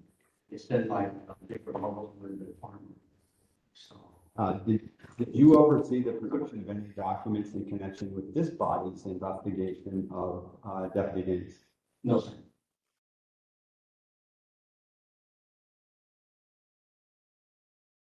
Are you respectful of civilian oversight over law enforcement? We are respected. Do you believe civilians have a value and responsibility to oversee law enforcement? Yes. And do you believe that they should have access to important documents and materials so that they can exercise that function responsibly? It depends upon the legal limitation what they can and cannot see. Putting apart personnel records or things prohibited by law, isn't there information that the department can provide that will shed some light on this issue of Deputy Gaines? I think so. And yeah, the department did provide that information to this body.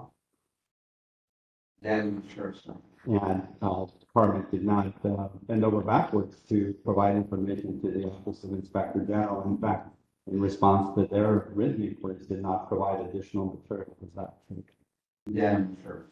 And you would acknowledge that Penal Code 13670 requires the department to provide records as requested by the Office of Inspector General, don't you? I'm not sure what the standing requirements. Let's take a look at it.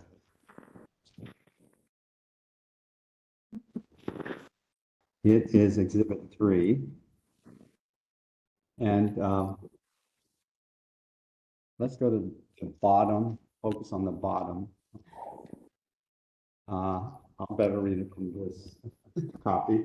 It says in parts or toward the end of that statute, Penal Code 13670, a law enforcement agency shall cooperate in any investigation into these gangs, their word not mine, by an inspector general, like Huntsman, the attorney general, or any other authorized agency. Do you see that language?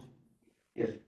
So when this law was passed, this is a law that the department focused on, right? This was a relatively recent law and caused some review by the department. I think the problem will be run into maybe a difference of opinion within the highlighted area and the definition of what a deputy gang is. Well, I'm glad you mentioned that. Let's go up to the first part. And so law enforcement gang is defined as a group of peace officers within a law enforcement agency who may identify themselves by a name and may be associated with an identifying symbol, including, but not limited to, matching tattoos, and who engage in a pattern of on-duty behavior that intentionally violates the law or fundamental principles of professional policing. Do you see that language? Yes, sir. That's pretty broad language, right? So this would apply to any instances, you would agree, that where there's a negative impact on the fundamental principles of professional policing, correct? That's a matter of interpretation. Where? Let's look at that language. It's pretty clear, isn't it, that it applies to any gang who engage in a pattern of on-duty behavior that intentionally violates the law or fundamental principles of professional policing. You see that language? It goes further. Including but not limited to excluding, harassing, or discriminating against any individual based on protected category under federal or state anti-discrimination laws, engaging in or promoting conduct that violates the rights of other employees or members of the public, violating agency policy, the persistent practice of unlawful detention or use of excessive force in circumstances where it is known to be unjustified. And it keeps going. That's pretty broad. It's not That goes into what you mean by what it means, professional policing, kind of define. right. So your view is this is a narrow statute. Is it your view that this is a narrow statute, that it doesn't apply to deputy gangs? I'm just trying to understand your view. Depends upon how you define deputy gangs. Usually a broad definition which doesn't apply. But isn't law enforcement gangs a broad definition under Penal Code No. 1367? If you read the whole sentence, reading. I see. Is that why you didn't investigate these subgroups and cliques, because this language you think is not precise? It's part of the investigation, you need some kind of criminal violation or violation of policy in order to look at their work. Oh, but it doesn't require a violation of policy. Yes, it does require in some instances if there's a violation of law, it applies. But also, it also applies if there's a violation of fundamental principles of professional policing, right? That's what's defined in the following sentence, what they mean by that. Right, in a very broad way, right? It's the pretty list of what they're talking about. Professional policing. I think we'll part company, but we'll leave it to the language of this statute. It's been very broad. Sorry, what's that? We can agree to disagree. I think we're disagreeing. Seems to be a very broad statute, but you're saying you read it very limited way. And because you read it in a limited way, did you then refuse to produce documents to the OIG? Is that? We gave them documents, so it's not sure. Did you ever go to county council to get some guidance on the legal interpretation of this particular statute? I'm not going to ask, I'm not going to ask what the county council told you, but did you go to them to ask for their interpretation of California Penal Code 13670? Believe so. The Constitution policing person and also standing down. Did you go to the constitutional policing person? I believe so. And who's that person? That the European Parliament. And when did you go to that person? Without saying what you talked about. That Did you go to county council to discuss California Penal Code 13670? I believe so. Who did at county council's office did you speak with about section 13670. I can say for sure, I'm assuming we're gonna live on. Coming in. Lisbon's gone. Anybody else in the county counsel's office that you spoke to about 13670? I don't believe so. Did you have any emails, texts, post-it notes, or other communications with county council about the application of California Penal Code section 13670? I don't believe so. Did you have any text, emails, written communication with the Office of the Inspector General, other than the letters we've seen about the breadth of California Penal Code section 13670? I don't believe so.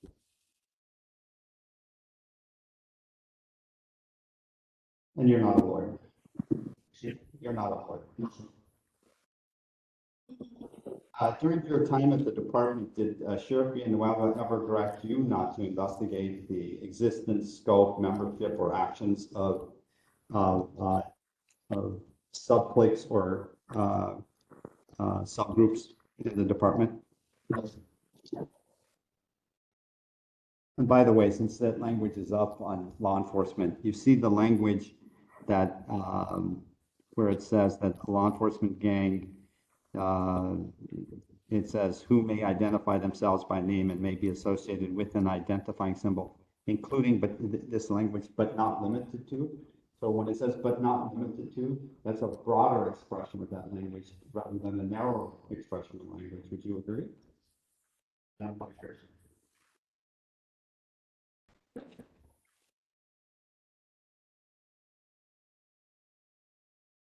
During your time at the department, did the former sheriff Villanueva ever direct you to not investigate the impacts of sheriff deputy gangs, subgroups, cliques, or law enforcement gangs on the community?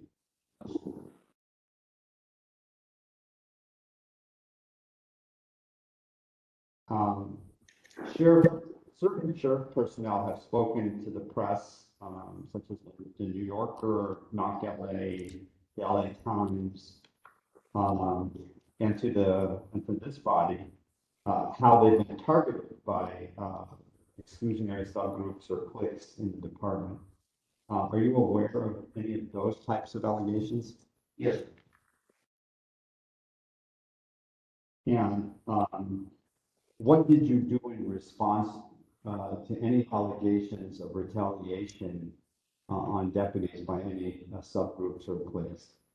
I believe that each complaint was investigated by criminal affairs. Did you direct any of those investigations? What were the findings of any of those investigations? I believe they came up with no evidence of any type of harassment. And I believe all those allegations were taken civil suit for the policy. Was anybody, any deputy, or any personnel in the sheriff's department harassed as a result of their cooperation with this body? Yes, sir. And do you know of any deputies or staff in the department who were harassed as a result of their cooperation in any inquiries about subgroups or cliques? No, sir.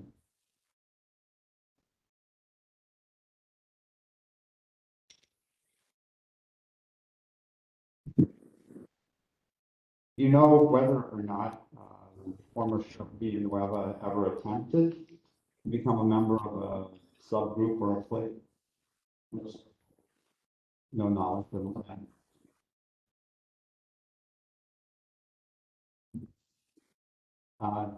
Do you think it's inconsistent with the fundamental principles of professional policing to have groups in the department that exclude women, Black people, and gay people? I never heard of anybody being excluded. It would be wrong, if that's true. And it would be wrong such that it would violate the fundamental principles of professional policing, correct? Yes, And do you think that it enhances community police relations for the department to have groups that exclude women, Black people, or gay people? you're making an assumption. If true, yes, it would not be good. Do you think it's illegal for cliques, operating, in the sheriff's department to exclude women? If you know, again, I'm just making it aware, but do you know if it's illegal for cliques operating in the sheriff's department to I exclude? don't think it'd be illegal. But it was, I'm not sure why, but I'm thinking it's against the law, the private. Well, do you think it's illegal for cliques operating in the department to exclude black people? I'm not sure that if the word illegal would apply. Same question, do you think it's illegal for cliques operating in the sheriff's department to exclude any member of the LGBTQ community? I'm not sure if that'd be illegal. Do you think it's consistent with the fundamental principles of professional policing to investigate complaints about the existence of subgroups that exclude black people, women, or gay people? Excuse me, can you ask that again? Of course. Do you think that it's inconsistent with the fundamental principles of professional policing to investigate complaints about the existence of subgroups that exclude black people, women, and gay people? I believe that if a complaint of that nature was received, it should be investigated. Would you view this commission's actions as that kind of a complaint? And this kind of desire to investigate? You're giving us, there's no, official allegation of exclusion of any group.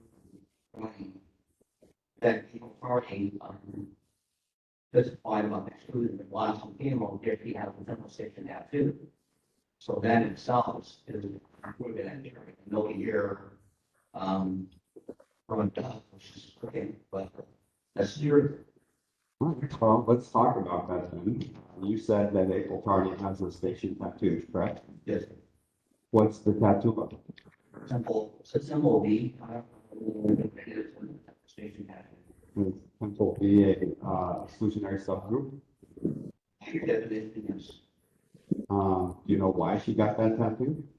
he stated that same thing that I said, and he was taking pride and, being considered the deputy. Did you ever talk to April Tardy about the tattoo? No, Did you ever hear from her why she got the tattoo or didn't get the tattoo? no, sir. Did you ever see her tattoo? No, sir.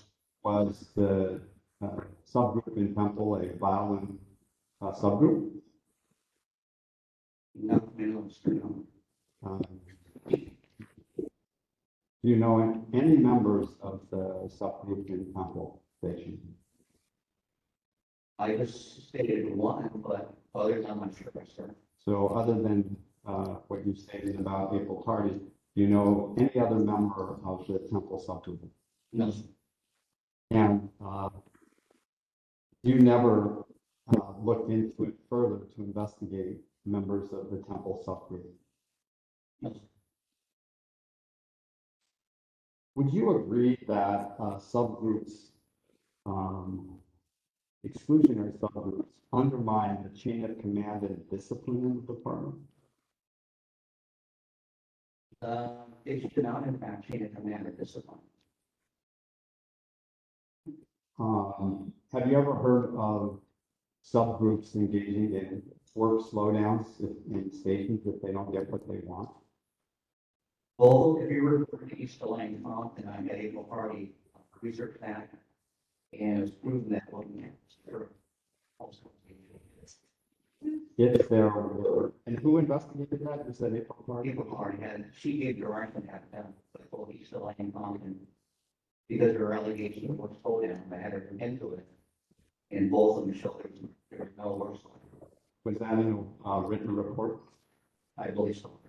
And what group was involved with April Tardy investigating the work slowdown?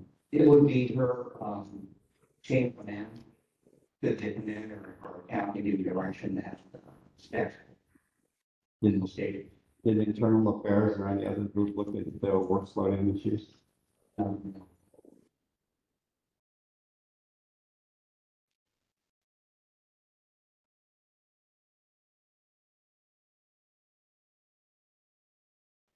Did you ever initiate an investigation into subgroups and their use of excessive force against citizens? That I ever indicated in terms of. Do you know whether anybody in the department initiated an investigation about subgroups and their use of excessive force against citizens? You're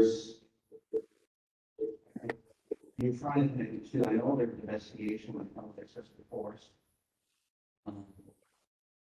But any correlation between that and subgroup, I'm not sure, has ever done. But I did have risk management bureau look into the correlation between officer wrong shooting and the alleged members of different subgroups. And they found a correlation. They found a correlation? No correlation. And was that a written report? Yes, sir. And who conducted that investigation? Yeah, the risk management. Who at risk management conducted that investigation? I can't remember, it's just a matter of now on fire. When was that conducted? A couple years ago. And was it a particular station or stations that were reviewed? I wouldn't look at it over, I believe it had to do with civil suit, but I couldn't recall that. It's been a while. So was it done in connection with civil suits, but not a larger inquiry into the issue? I think so, I didn't claim. Okay.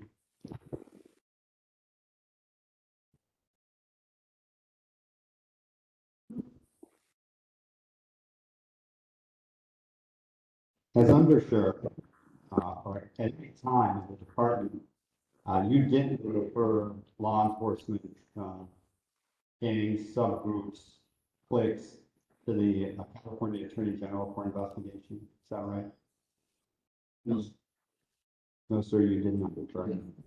You did not refer any subgroup or clique issue or issues to the Federal Bureau of Investigation for investigation. I believe, well, I think that we discussed both the allegation of confrontation and easily invaded the FBI and did whatever data we had. But did you ever go to the FBI and say, can you assist and look at this greater issue about exclusionary subgroups or cliques in the department? The department is a full no, we just haven't, they're looking at easily together. Do you think that the department can capably, fully, completely investigate subgroups and cliques in the department generally, internally? Can you answer that again? Sure. Do you think that the department can fully, completely, capably investigate itself as it relates to subgroups and cliques? Yes. I think there could be an biased investigation, but again, you run into the problem with employee rights. You know, where you're going to run into issues. Right. So now I hear you about challenges to investigation, but my question is slightly different in that is, do you think that the department can police itself in that, can it investigate subgroups and cliques fully and fairly? Yes, I do. Who in the department, what group would be responsible for such an investigation if one was ever conducted? Well, the internal affairs, if there's any type of policy violation, you turn a criminal to any criminal case. The investigations that you think of, though, relate to specific misconduct, as opposed to sort of a general inquiry about whether a subgroup police exist in the department. Is that right? Is that how you view it? I'm not going to find the other things. You never directed and don't know about any investigation overall about subgroups or cliques in the department, correct? And do you think that the department will ever be in a place where it will investigate itself fully, completely, as to subgroups and cliques? That I'm sure. And you're not sure why? because the fact that they're Sheriff Lewis is in charge now, and I know he's, concerned about any legal boundaries, so he can't have this fight. I think there's So do you think an outside agency is needed in order to get to the bottom of this problem in the sheriff's department about subgroups and cliques? could be. Like I said, I'll get a back and look into, he's still in Congress, I mean, he's still in Congress. Like I said, we gave everything we have, so it's an open investigation. As to, did you ever refer any matter in your role in the sheriff's department to the Los Angeles District Attorney's Office for investigation? Connection with subgroups. And as undersheriff, did you ever refer any subgroup matter to the LA District Attorney's Office for prosecution? When you were the undersheriff, were any deputies terminated for participation in sheriff deputy gangs, subgroups, or exclusionary? I don't know.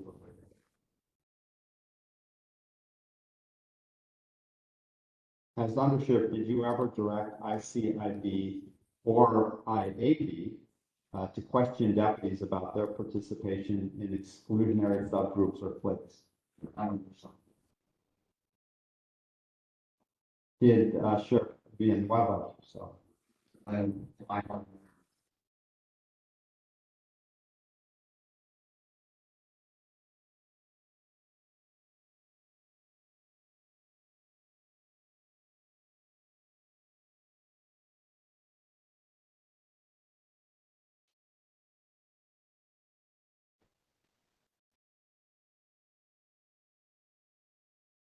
When were you promoted to Assistant Chief of Patrol Operations?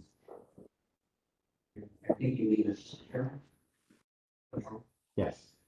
That would have been December 2017.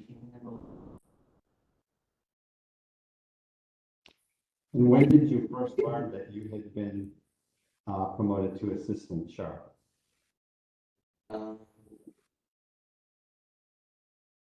It wasn't that much before that, you know, when I was promoted. Who told you that you would be promoted? Sure, yeah, When did you actually first start in your role as Assistant Sheriff? that would be because bonds, I believe, in December 2017. And you were promoted 3 ranks at once from captain to Assistant Sheriff, is that correct? Yeah. And then shortly after that, you were elevated to undersheriff in March of 2019, 2018. When were you told that you would be? Sorry. We might need to do some notice on when, it's like a sheriff. You would like, December 2018. Served as sheriff 2019, 20, 21, 22, December 22, he lost election. I was trying Sheriff Lewis became sheriff. So, you know, we just like any talk goes. It's but when I'm saying when he was like the sheriff, he was elected sheriff in December 2017 and it was 18, 19, 2020. And did I just put that up? Yeah, elected for you. Full summer. We're all different.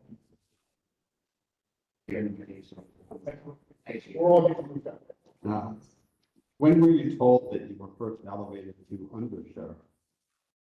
That would have been in March.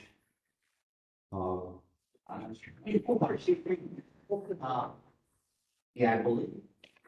2018, is it 19? Okay, 2019. Okay. Yeah, that's the. Who told you that you would first be elevated to undersheriff? Sheriff was. At some point, Sheriff Villanueva appointed you to the Truth and Reconciliation panel, correct? Yes. And you oversaw that panel?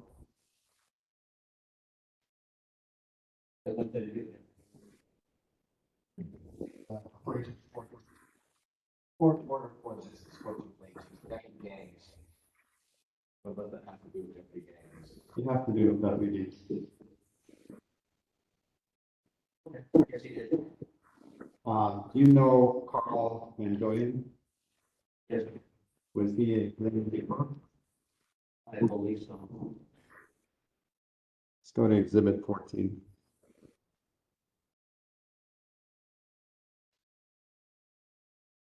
And exhibit 14 was the logo we looked at. That's a Grim Reaper logo. Do you know whether Mr. Mendoyan had a Grim Reaper tattoo? And And Mr. Mendoyan was affiliated with the South Los Angeles Station of the Sheriff's Department. And his matter came up for review before you, correct? Susan, His matter came before review in front of you on the Truth and Reconciliation yes, panel. Who sat on the Truth and Reconciliation panel with you? is myself, it's hard to recall now, but the assistant sheriffs, chief bureau, and over internal affairs. Also there.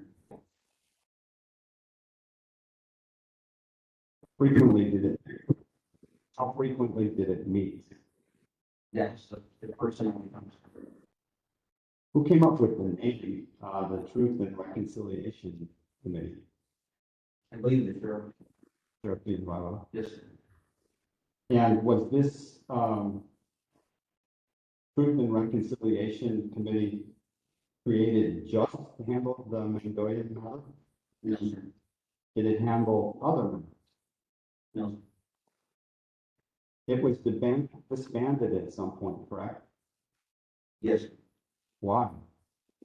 because of the, I believe the county entered a lawsuit or somebody did regarding the department of land.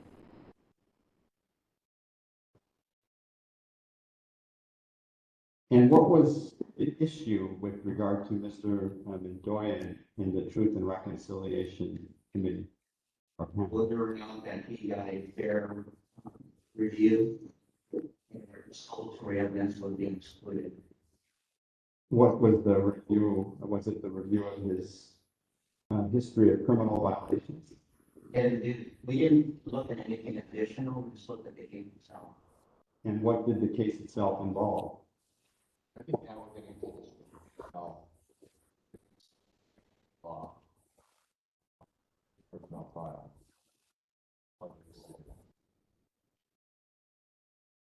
Let me put it to you this way. Had Mr. Mendoyan been terminated from the department at some point, Yes, and then he appeared before the panel that you chair, and he was reinstated, is that correct? he didn't appear, but his case was on review. And then yes, he was reinstated. And you knew at the time that he was reinstated that he was a member of the Grim Reaper. Even when you asked me, did I know? I can't say I know, but that's what people were saying. It might have been in the media reports. If at the time that you were chairing this panel, had you known he was a Grim Reaper, would you have reinstated? Yes,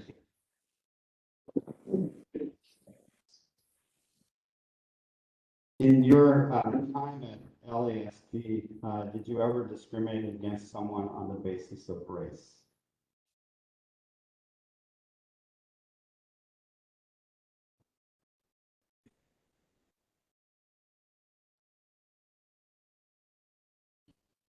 no, Did you ever use racial epithets or ethnic slurs to describe your subordinates? I think it's out of the soul, but, You're the answer. Fort order of the Deputy, one person gangs discriminate based on race and gender. Definition. Question becomes in terms of racial epithet.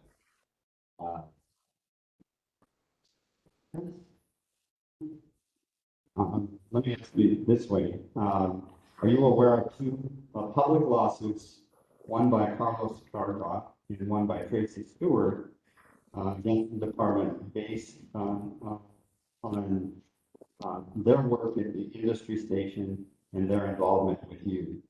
Relative to that, there are two protective orders that are in place for each of those, not to discuss the content of visuals. Why don't we do this? It's publicly available information, you don't need to. Yeah, Yeah. the complaints are. Why didn't you report it? Just tell you, there are protective orders that are in place for each of those that have been issued by the court. And is, just so that we're clear here, did Mr. Murakami sign on to those protective orders? I believe this council. And so you have counsel in connection with the law. I've been given direction by his counsel in those. Then what he can answer, so.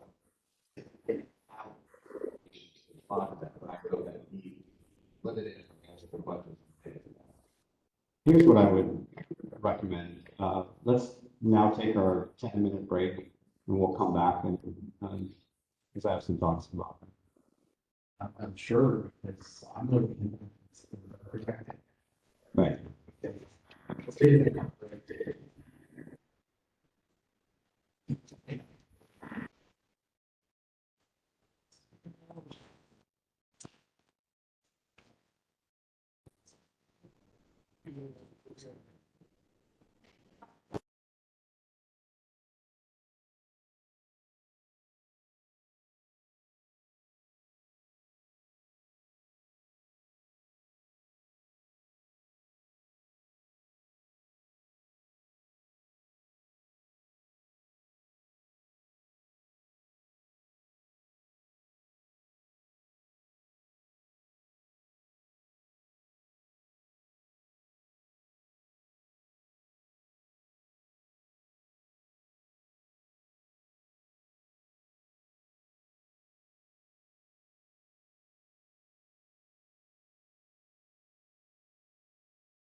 Testing, we are testing audio.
Mr. Special Counsel, whenever you're ready.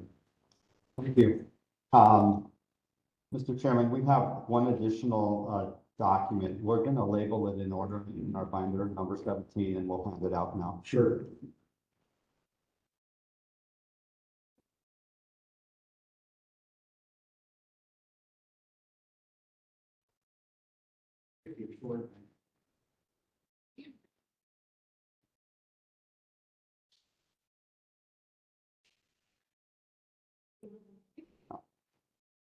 Mr. Murakami, I'll have enough time for you and your counsel to review what's been marked as exhibit number 17. And I'll ask you questions about it. I will just represent, for purposes of the record, it is a letter from County Council dated March 6, 2024 to the Commission's chair in response to a Public Records Act request attaching information that was provided in response to that request.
Sir, have you had the opportunity to review Exhibit 17?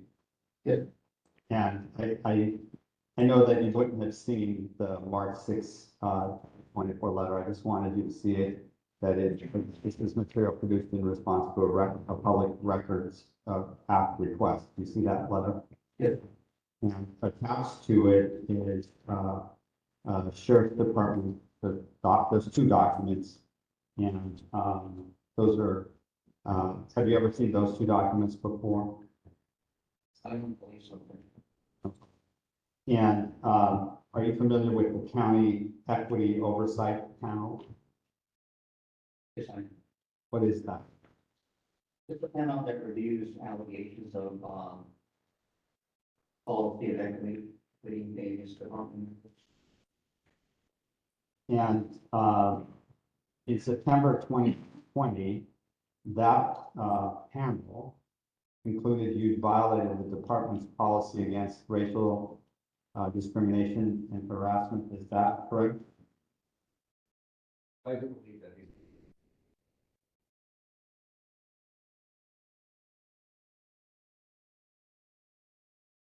One that provided that, these documents are part of this personnel file, which is protected under E.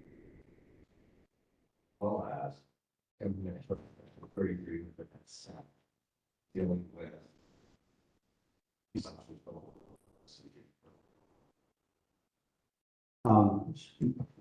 Mr. Murakami, I want you to look at the document dated September 15, 2020, from Scott Gage, the commander of South Patrol Division, to the County Equity Oversight Panel. And there were two allegations against you that the panel considered. Is that correct? I believe so. And one of the charges was unfounded, the policy of equality discrimination based on race and sexual orientation. Is that correct?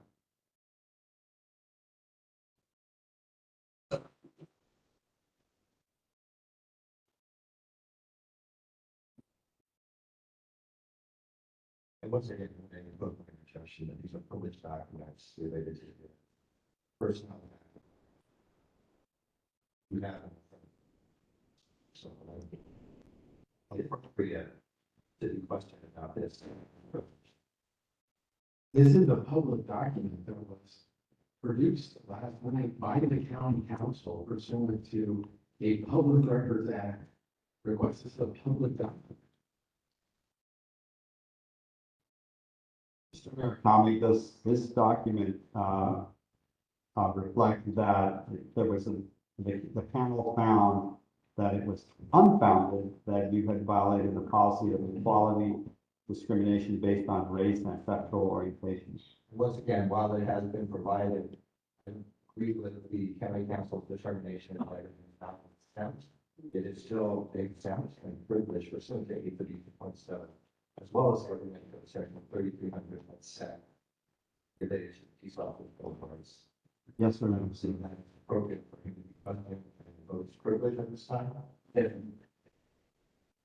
Are you refusing to answer based on instruction from your counsel? Yes, sir. And I'm going to ask you a series of other questions. And if you follow the instruction, that's fine. We'll just make it clear on the record. Is it true that on September 15, 2020, or thereabout, that the County Equity Oversight Panel found that the charge against you for policy of equality, inappropriate conduct toward others based on race was founded? And same objection. Fine. Are you going to refuse to answer, sir? Council issue. And do you see where the panel had recommended a written reprimand to the Sheriff's Department of you based on their findings? Do you see that? I'll reiterate the same objection. advice, my client. And are you following the advice of the council not to respond? Yes, And is it true that despite the recommendation of the county equity oversight panel to institute discipline in the form of a written reprimand for violation of policy, inappropriate conduct toward others based on race, that the department nonetheless refused to impose any discipline? Once again, I'll approach the same exact advice, my client.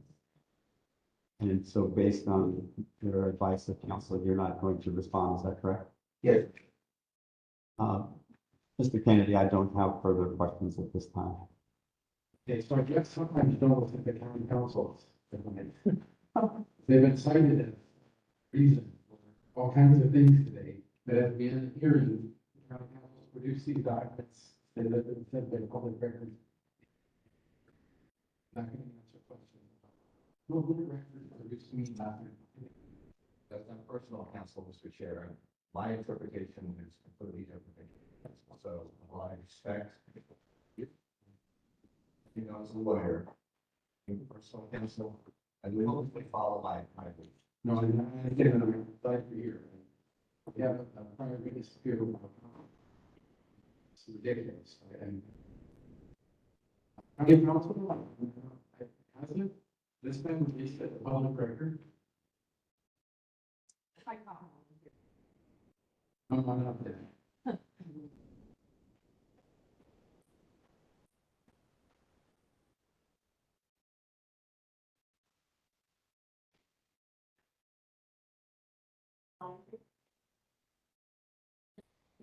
Good afternoon, Eric Kirby from County Council. We're liaison division and yes, as the shows in the letter from County Council, this comes along with labor and was signed off. Labor argument, this is request involving. So there's no bar to simply releasing this public record that the witness will not answer about in on the advice of counsel. It's the public record. Yes. Record and I do believe that these records division that. Okay, so make it part of the record. I would note that typically something like this, there would be notice of release so that we would be able to object to any release of it. That was not done. That forward if there was ever notified, this would be considered for release, which I believe is a violation of his rights under 830.7 again. And government code section 33. Jack said he would be sort of this. Well, I apologize. I literally got this last night. I would assume they would have told you all. And you now have it, right? I now have it, and now I will therefore my objection that I don't believe. So if you go to a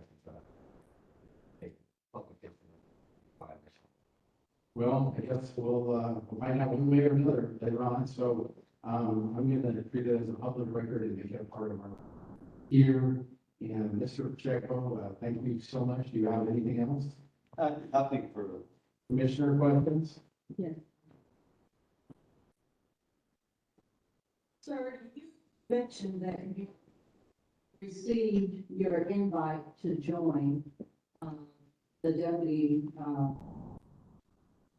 gang. But did you ever consider who recommended you or how you got the award? No, So you just received the award, had no idea who gave it to you, who recommended, what criteria?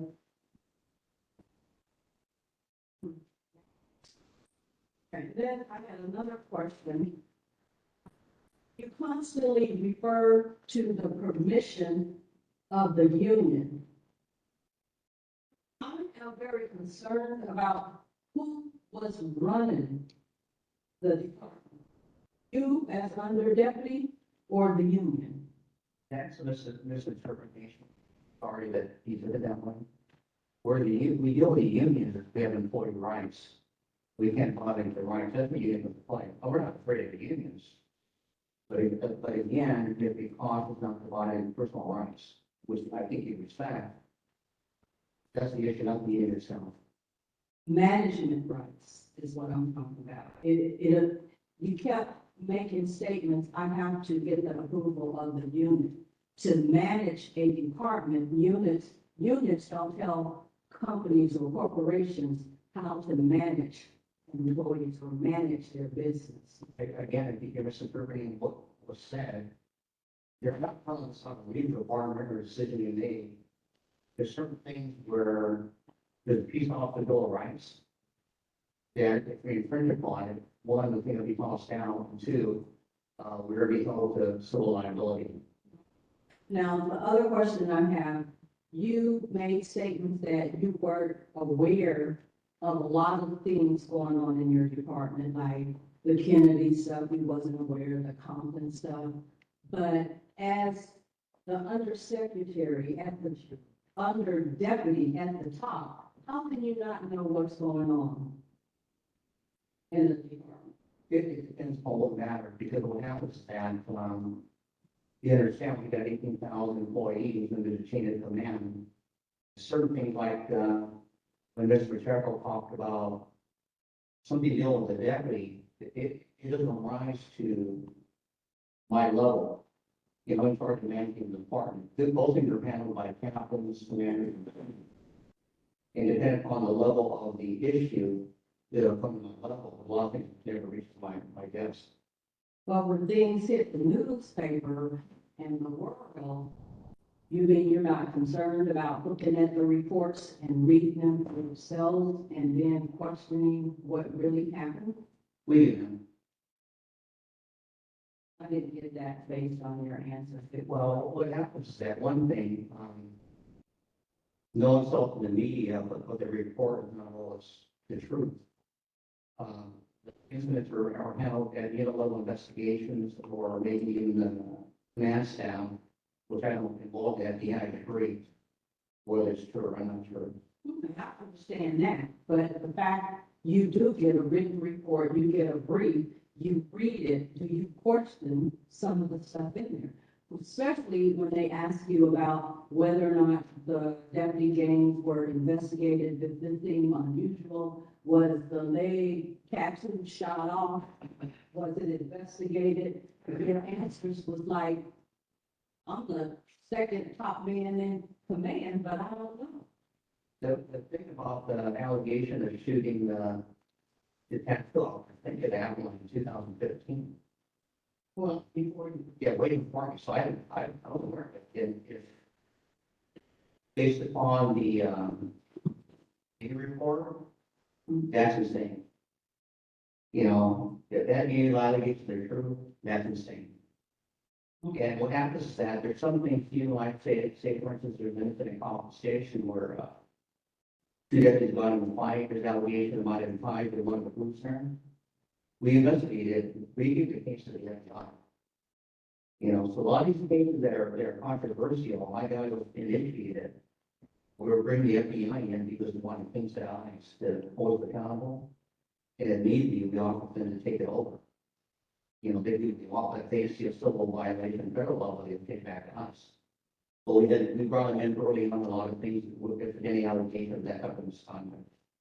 Now, when you transferred people from the Compton station and the East LA station, did you get permission from the union before you transferred those people? What happens, the problem you have is that there is no proof of misconduct where there's illegal or violation of policy.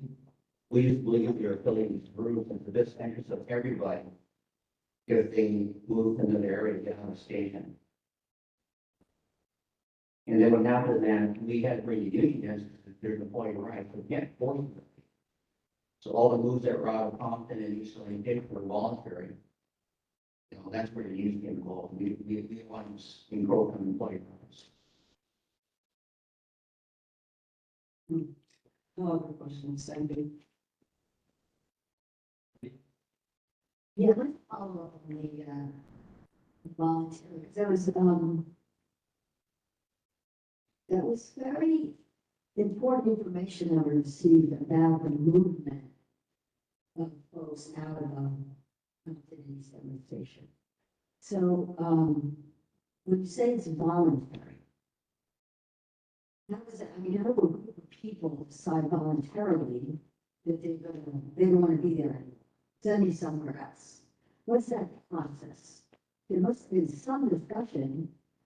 So, you know, it's not working here, you're not working here, well, we have to take this act, or we recommend you consider, what, could you explain the process? Well, at the time, before Party was the chief over Central Patrol, which both had Compton and Central East Station. I talked about what we needed to do. She personally went down there, met with the deputies along with the union person. The union person didn't really interject.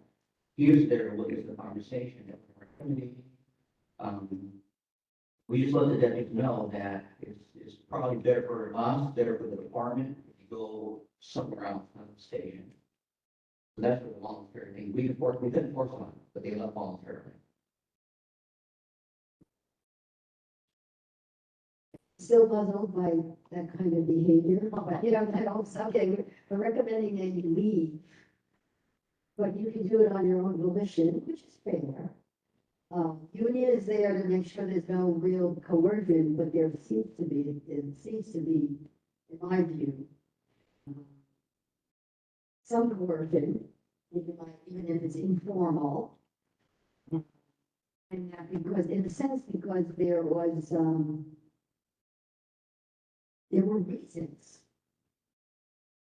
And how many people were transferred? Do you remember? Now, pause, I'd be guessing at best, but maybe it doesn't. It doesn't, yeah, I think that's what I remember too, yeah. Thank you.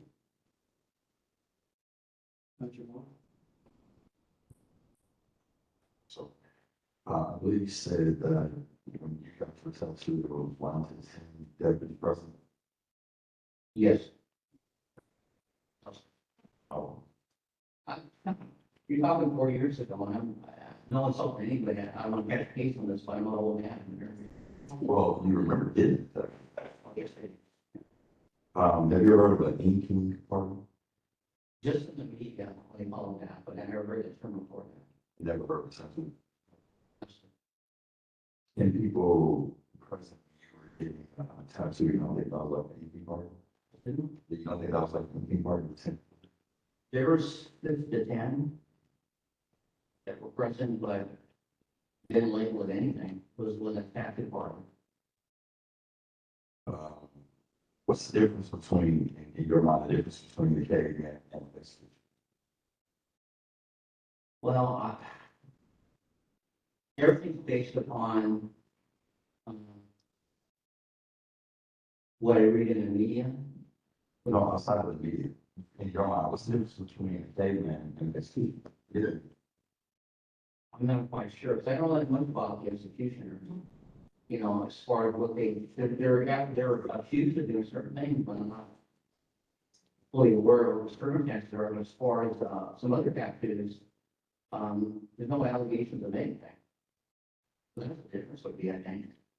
The transfer that you were talking about, how does that fix the problem if you just transfer these people from the station to another, out of their commission? Well, in our belief, it's just a couple of things. If they got recognition at station, moving to them somewhere new, you know, that they're the same recognition, but also the fact that, if they ever got into any type of, trouble, you know, the fact that they have a station tattoo will multiply the problem. But doesn't that send a message to other deputies that you engage in this behavior? The worst thing that happened is you get transferred to another station. Not the discipline. The problem you have is that you can't discipline them for having a tattoo. It's not a violation. What if they're in violation of a policy within the department? Then they'll face discipline.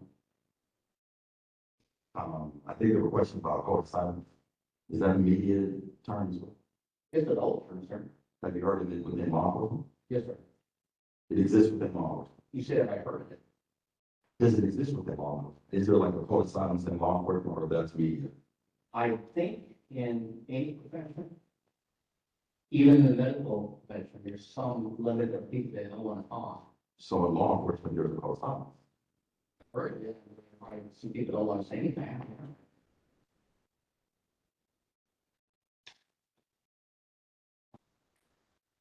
Mr. Murakami?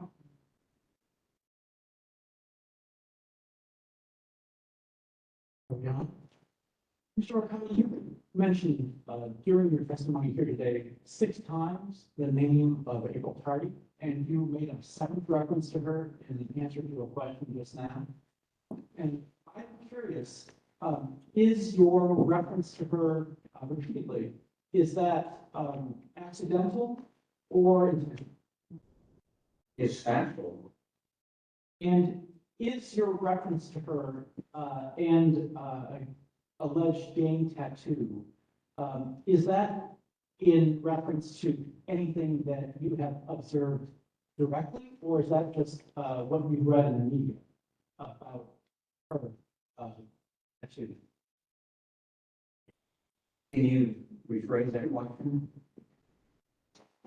Is your repeat reference to April Tardy a reference to what you've read about her or anything that you have heard directly about her from subordinates previously or from your own observations? No proven observation. It's all post after she came here and was part of the station groups. And then I heard that she went to civil service and didn't have in it and explained what it was. You know, and then some of it was just the fact that I heard that people that work the station weren't happy because of the fact they used to get that too. You know, so that's what it is. And when you were sheriff, did she, was she underneath you in the chain of command or was she above you in the chain of command? She was lonely. Yeah. And who was above you in the chain of command during the period when you were under sheriff from 2019 to 2022? The sheriff. And what was his name? Al being a little. Okay. And were you under sheriff during the period of February 2022 when the off-duty incident of deputies in a drunken brawl in Montclair occurred? Yes. And your testimony was here today, you had no awareness of that episode whatsoever? No, because you're talking about a drunken fight at a bowling alley. So that doesn't go for the attention of the, of my level. It's handled by, at mostly the chief. In fact, the, review was handled by the chief at the end, and then advised, I think Sheriff Lino was advised after the, what we call case review. But he didn't know about Dr. Case review himself, so. Was the dereliction to be aware or respond to that incident April Tardy's fault as well? No, sir. So, and was there any follow-up about that incident whatsoever, which occurred on your watch during the remainder of your tenure on the force in the chain of command? Again, I'm not aware of any follow-up. The case was fully investigated by internal affairs. And, again, the level of the offense never rose to notify me. Regarding the Indian tattoos that existed at the industry station, do you wish to add all to your testimony or your answer to the question about awareness of those Indian tattoos today? No, sir. Because for the record, your answer, if you had seen an Indian tattoo, what would you have done? And your answer was nothing, sir. Do you wish to add to that at all? No. Thank you. No further questions. Deputy? Yeah, I'm sure. Thank you for being here today. Appreciate you being here and answering our questions. Just to kind of clarify the record with the Bandito incident in Cavemen happened in October of 2018. You were at that point, what was your rank then, captain of the industry station? Yes, sir. Okay. When were you elevated? Did you skip a rank, right from captain of the industry station to undersheriff or chief? What was your promotion? Well, I went from captain to assistant sheriff, but yet I did my time as a commander, even though I have the duties of assistant sheriff. Okay, give me the timeline. So Alex is sworn in December. Yeah.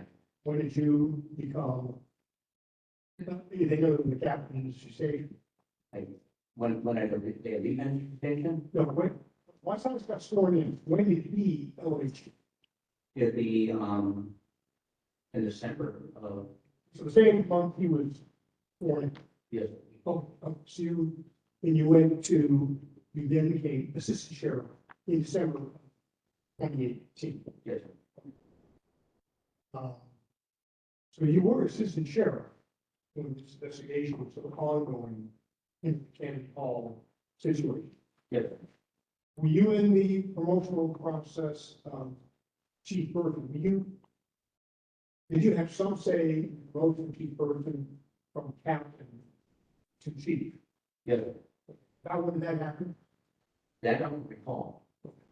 What I heard from the guys supporting. Let's go back in ancient history a little bit. Go back to when you got the Cavemen. So I just want to figure out, was that something you got at the conclusion of your training? Or was it something after you've been on training for a number of years? It was after training, but how long afterward, I don't recall, but he got a lot of training. Okay, but it was the kind of thing like, I got off training, good for me, I get to go down and get a Cavemen tattoo. That's not the situation. No, sir. So it's after you show whatever you need to show, that later on, after you've been all training for a while, that you then matriculated and become a Caveman. Yes, Then you left East LA by 87, went to industry, no, sir. or where'd you? I went to, recruitment, in 87, Okay. How long did you do? a couple of years. Oh, I don't think. But you know, when did you get? Um, What days you got? I get it. yeah, I'm with you. at least maybe 14 years in, so maybe 3. As a, you want to be, as a sergeant. Yes, sir. So you never worked in trades together. No.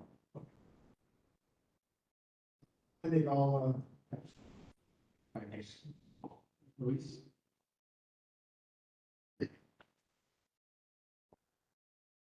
I wanted just to go back to the Fort Apache. I guess, background context. And correct me if I'm wrong. But as far as I think of the record that reflected, the logo was really born out of the white Apaches.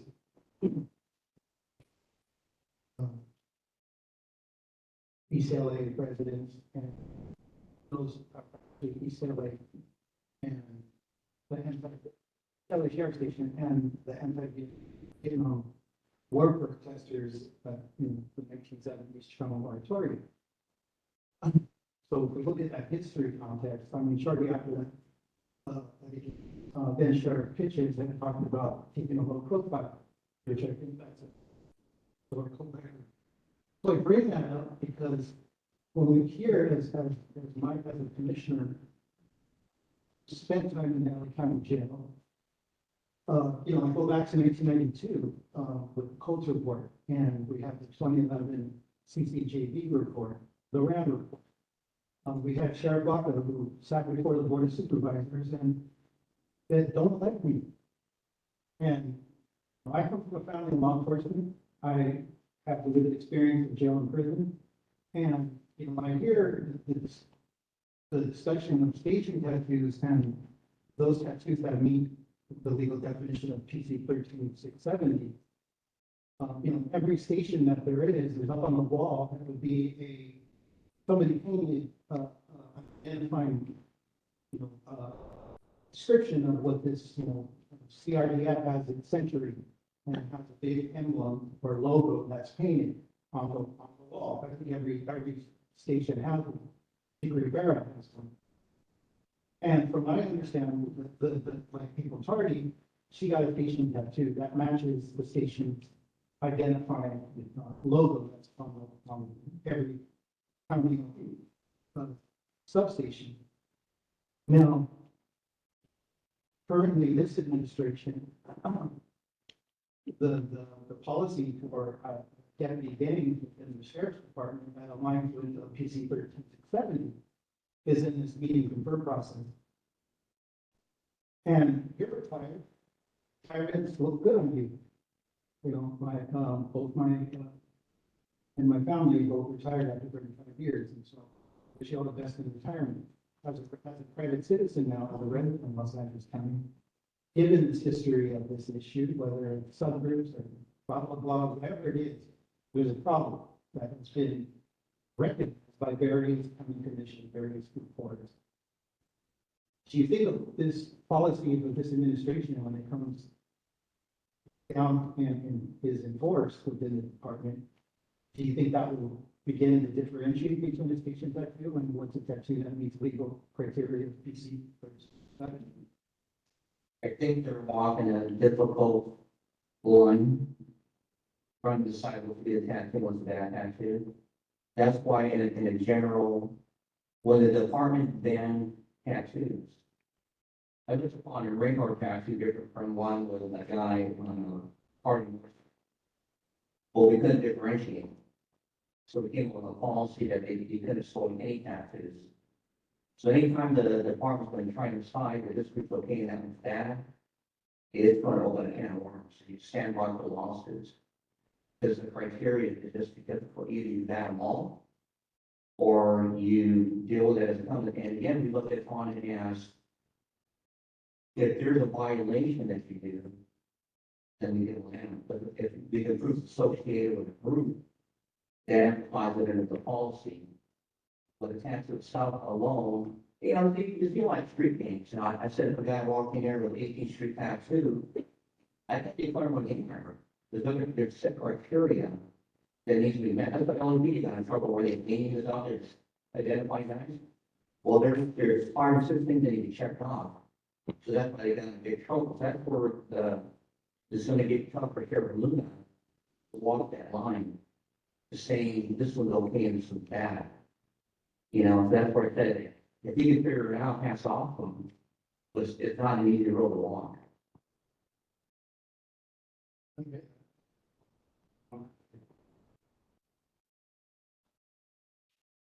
Yeah, 2 questions. Back to Cavemen. Is there any correlation between tattoo in particular watch at the station? For instance, when people have Cavemen tattoos, the PM people have banditos. I know there are different errors, so don't be brought up. But was there any correlation between that tattoo and watch and the work? I don't believe so. Okay. And based on it, when you know that you've been law enforcement a long time.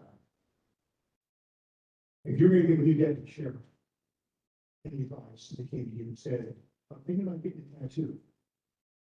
What would your advice be today? Well, in a lot of what's going on there, we had chiefs, myself,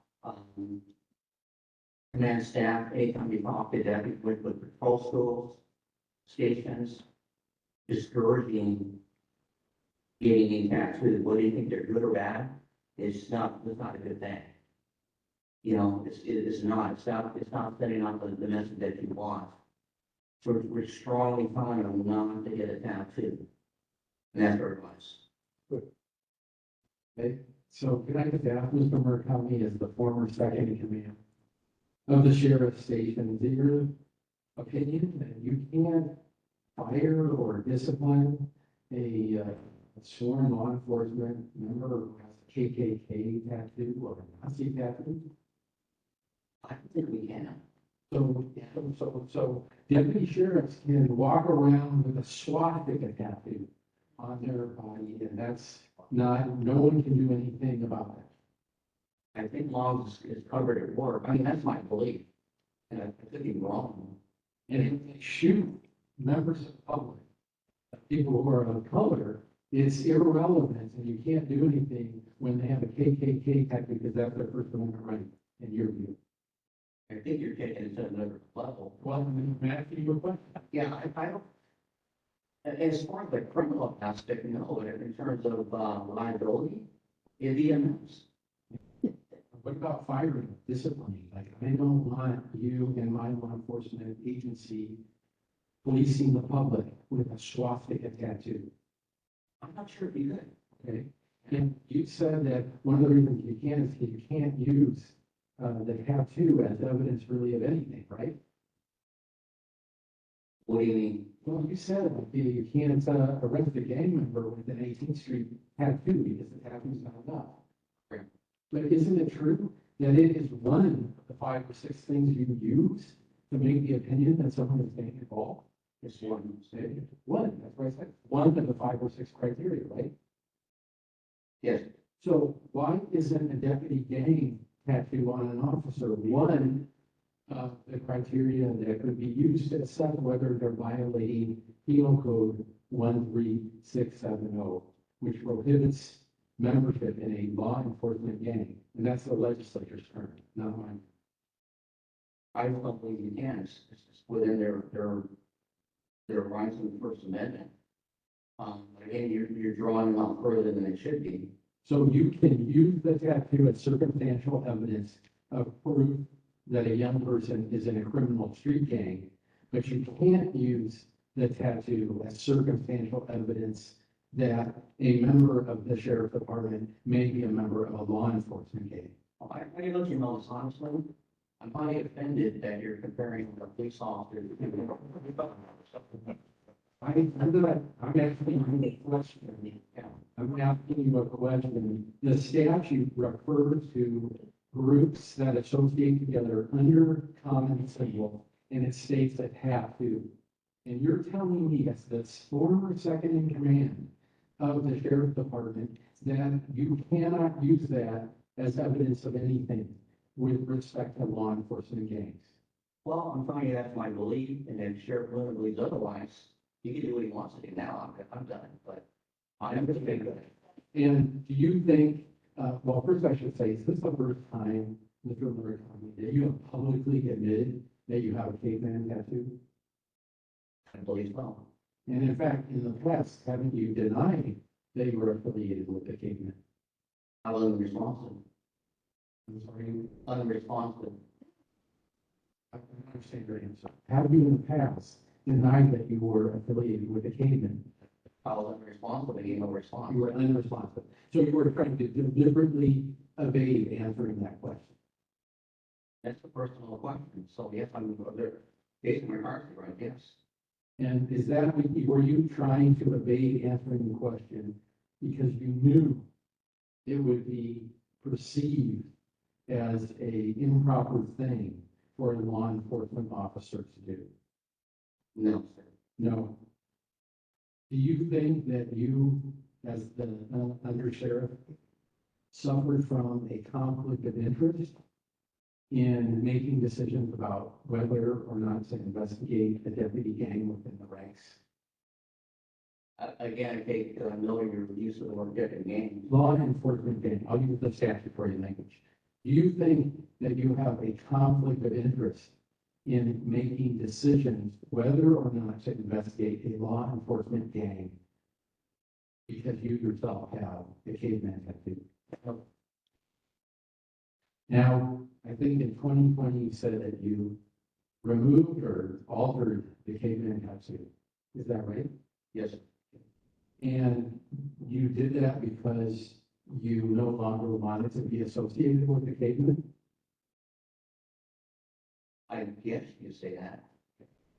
And after you altered the caveman tattoo to make it a different tattoo, do you recall ever bragging to other individuals in a gym in industry that they, quote, can't get me now, unquote? Did you say that? Never. Did you tell 3 other law enforcement members in a gym in industry that you had removed the tattoo so that nobody could get you now, they couldn't accuse you of being a caveman. Did you say that? No, So if somebody said you said that, they would be lying. yes, And then my final question for you, because you've been here a long time, and I do appreciate you finally coming here, is did you say that the department had done a study of tattoos and shootings, and that the Risk Management Bureau found that there was no correlation? I believe basically there was, it was based on the lawsuits. Where they looked into, Austin, exactly remember the details, but it's trying to look into a correlation between allegations of different subgroups and shootings, and they found no correlation. First of all, who did this? It was, the commander of the Risk Management Bureau, he's the one who was fired, I can't remember his name, but you should get it on here, right? What does he look like? Bill White, kind of balding. Could be a lot of people. Not very tall. And this year, wow, Is probably, I think that's 2020. then I ask, how could the commander of the Risk Management Bureau conduct a study evaluating the correlation between having law enforcement gang tattoos and shootings and find no correlation if none of you have anybody in the department, if they have any tattoo, but it's more a tattoo affiliated with a law enforcement gang? They did it based upon the loss allegations of lawsuits. Okay, but my question is like, how do we conduct any kind of valid study of having a deputy or law enforcement gang tattoo in police shootings when you've already told us that none of you asked anybody if they have tattoos, so how could that study be valid? No, it's based upon, I said, letting me did based upon lawsuits. Believe. Well, but how could you look into it? You just told us you won't ask anyone those questions.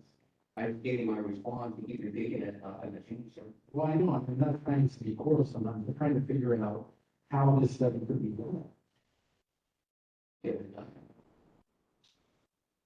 And it's your claim, as you sit here today, that no leader in the LASD can ask any deputy whether or not they have one of these tattoos that are associated with a law enforcement gang. I think it's changed now where they are asking, but I'm not positive, I'm not remembering. But at the time we were dealing with it, there was concern over violating employment rights. Do you ever worry about the members of the public who have to interact with deputies who have an executioner tattoo? No, Okay. Okay. Yeah, along this line, because, laws involved, personnel policies involved, mores and cultural.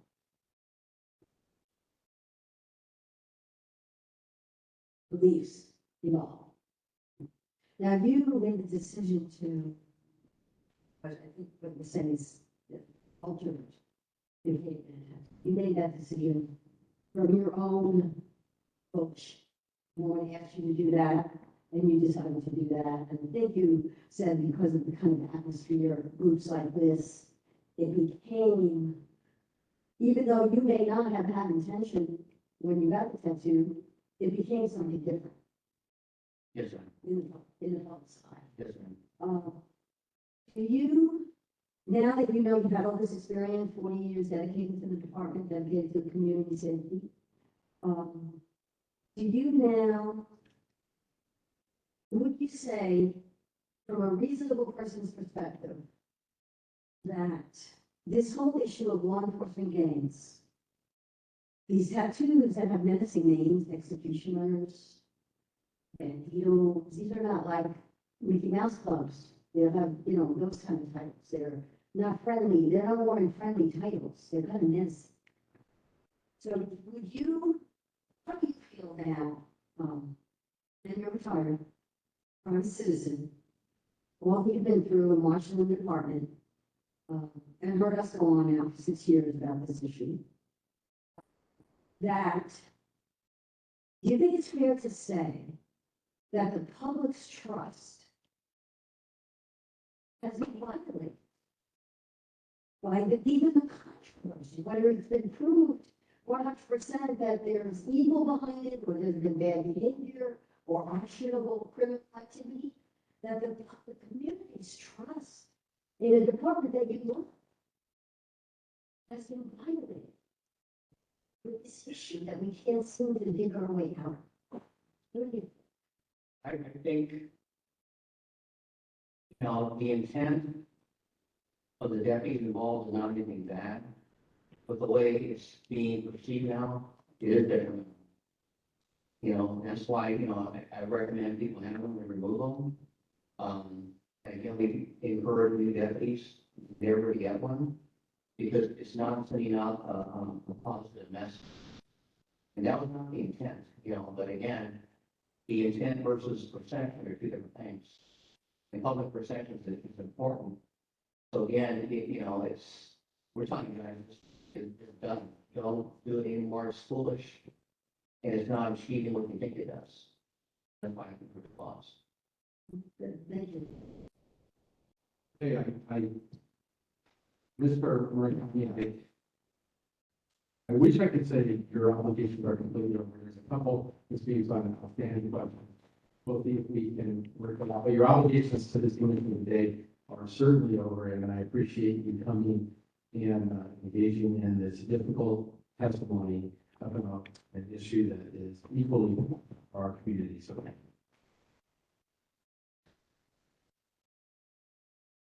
you. We're going to take, I'll have public comment. We're going to take public comment.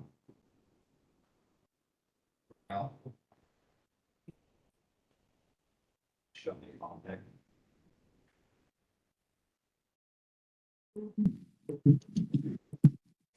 Dan, no, it's just voting.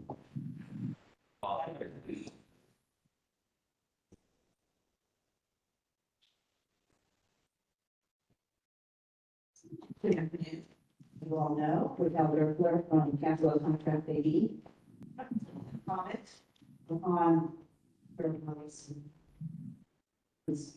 I'm here really to once again amplify and keep in your minds Deanna Finlayson, who was shot and murdered by Deputy Kai Felton on December 4th.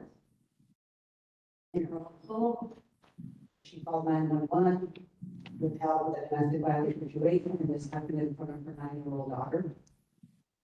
The reason I'm bringing this up is that Deputy Kai Shelton has alleged ties to deputy gangs, and that's what we're here to discuss. As far as which one, I'm certain, being in the Alamo Valley, probably the rattlesnakes or the cowboys. But as we know, there's not a lot of information about what happens up in the northern part of LA County.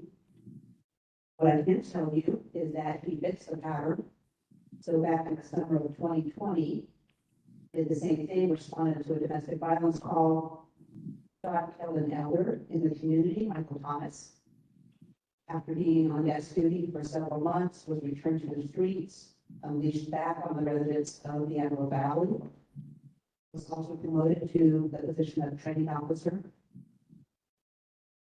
He seemed to have a certain type of community member that he targets, both being black and always seems to involve a domestic violence call.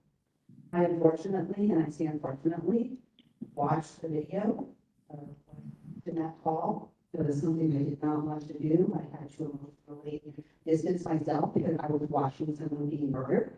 So the video showed, the body cam showed that when the officers arrived, as they were trying to kick down the door because they heard some type of altercation in the home, in the apartment, they never announced that they were law enforcement.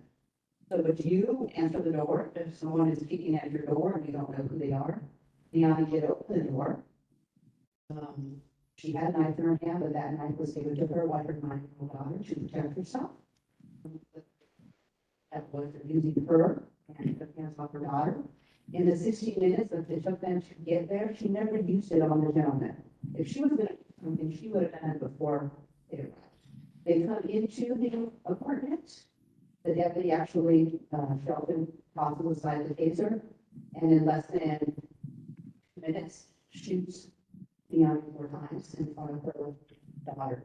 So I'm asking this body to please put independent eyes on that, for her, and also please dig in deeper to what's going on with the rattlesnakes and the cowboys. Thank you. Thank you. Michelle Washington. Followed by Clark Brown. Good afternoon, my name is Michelle and I'm with Power Now.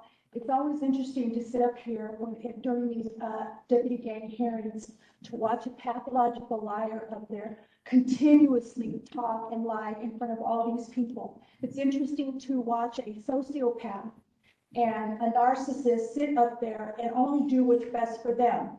He had 43 years to do something about what he saw, and he did nothing. And after 43 years, this man comes up here and wants us to believe that he can't remember anything.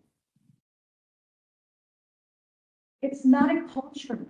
It's a way of life. It's not a culture. It's a way of life. They live it every day. They're killing people every day.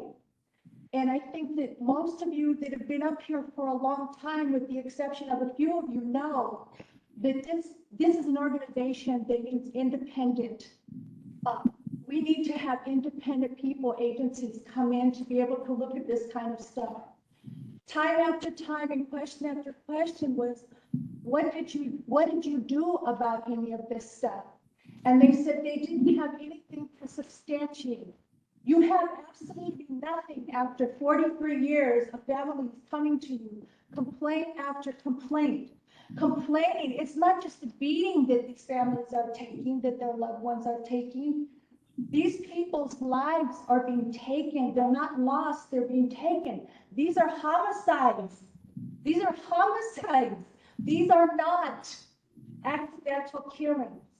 And you cannot come up here and say that you have a tattoo that only means pride. You had 40 years to show your pride. And you didn't. What you showed us was that you're a sociopath. You people are relentless. You have no remorse. You're deceitful. You gaslight. And you don't care about anyone. And every one of you know that what I'm saying is a fact. Because all you have to go back and do is look year after year what these people are doing. These people are dying not from sickle cell anemia. They're not dying from hardening of the arteries. We have 16 bullets in the back of someone who's running away. So how many more times do we need to bring these people up here? It's the same story. And the same families are saying the same thing. These people cannot investigate themselves, and it's apparent. We need independent investigations just to look over your own department, because you can't do it. Everything is that you cannot substantiate. It's not that you can't substantiate, it's that you're a fucking liar. That's what it is. You're a liar, and you want to cover what's criminal. Thank you. Clark Brown, followed by Cindy Llewellyn.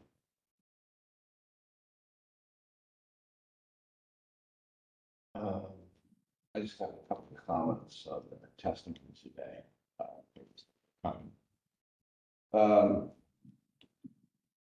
And I agree with the prior speaker that there seems to be an element of all these professionals in the Boston Hills Sheriff's Department where there is a sociopathic element to being unable to recognize the danger of a gang of professionals that carry weapons in our community.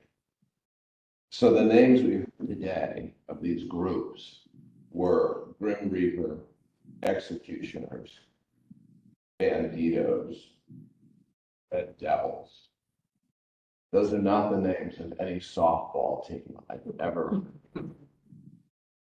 And I think the testimony today, as the prior person said, is embarrassingly sociopathic not to recognize that. Any child would recognize what those things are. The tattoos we've seen today, skulls, guns pointed at you, dead man's hands. These are not logos for a softball team. And I think it's absurd that the prior sheriff Villanueva and this guy sit in the public and pretend, as he said, quote, the intent of these deputies is not anything bad. You have those names, you have those graphic skulls, guns pointed at you, not anything bad. Again, I agree, it's sociopathic. And I don't know how you're going to break this down in this group of professionals. He agrees that they're menacing, but it's not anything bad. He agrees that this is for pride and hard work. And it's all of these names and all of these designs.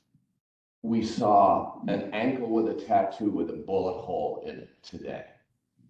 But this is not anything bad to the second in command of the sheriff's department. That's what we're dealing with. You all were professional and fantastic today, but it's hard to watch. Right? Thank you.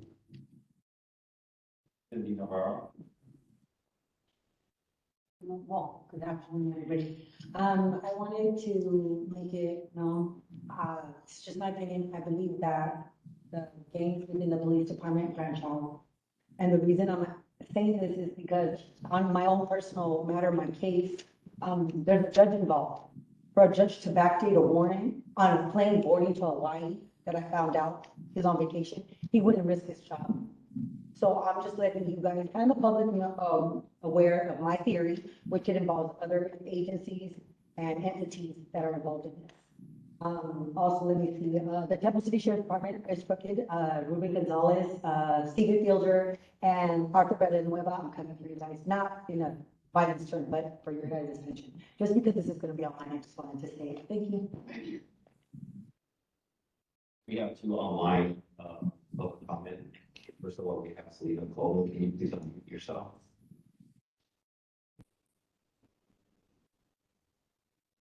Selena Coleman, go ahead.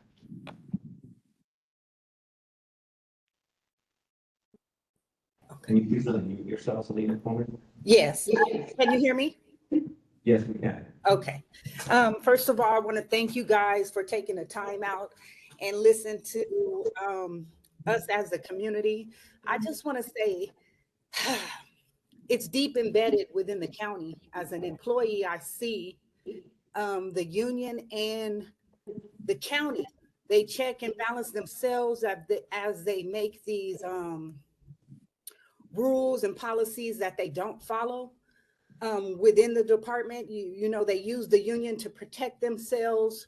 But when the union is responsible to check back to the county, it seems like nothing is getting done. And I say that because I'm an affected family. And as we create these new policies, I really want y'all to think about time frame, because in 2015, my daughter's life was ruined by what LA County Sheriff's Department did in the Antelope Valley.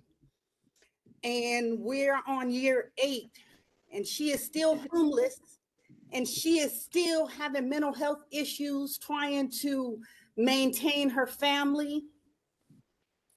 And as a mother, to work for Los Angeles County and to be a steward of SEIU 721 for 22 years, and to witness the behavior, even in 2023, them holding LA County Sheriff's holding my daughter for 14 days, playing with her life as I'm calling on the phone frantically, identifying myself as a mother, as an LA County employee, which department, and still being affected because the people on the phone can only do so much when the people in control are doing things that are criminal. And so I say, think about the cause and effect of this. We are on year 8. My grandson is 14 years old. He lost both his parents for the first 5 years of this death after the police killed, and now it says on his death certificate, homicide. So it's not a question.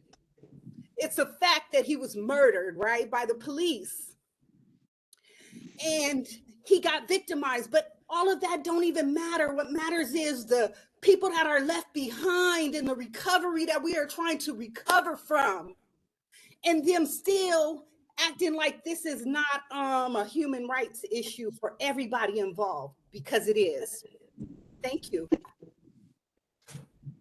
Next up is Julie Martinez. You've been unmuted. Please unmute yourself. Need to speak to the commission. Thank you for this examination of how deeply embedded deputy gang members with badges are embedded in the largest sheriff department in our nation. The second in command has continued to deny deputy gangs, and as the testimony revealed, he was not truthful when asked questions prior.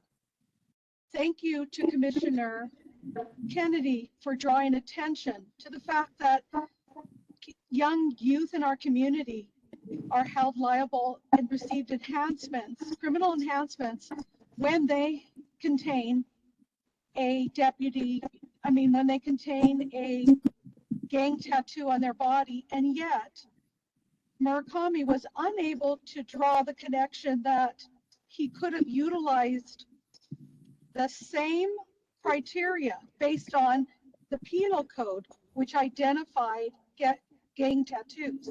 And he refused to, by saying, how dare you draw a comparison between sworn deputies and the general public or a criminal, when in fact, he alone should know how deep the criminality is within his former department. He should know how many people who were formerly working for the sheriff department were convicted of a crime. I do have a unique perspective. I am the grandmother of a child who was shot and murdered by a member of the Bandidos gang in East LA.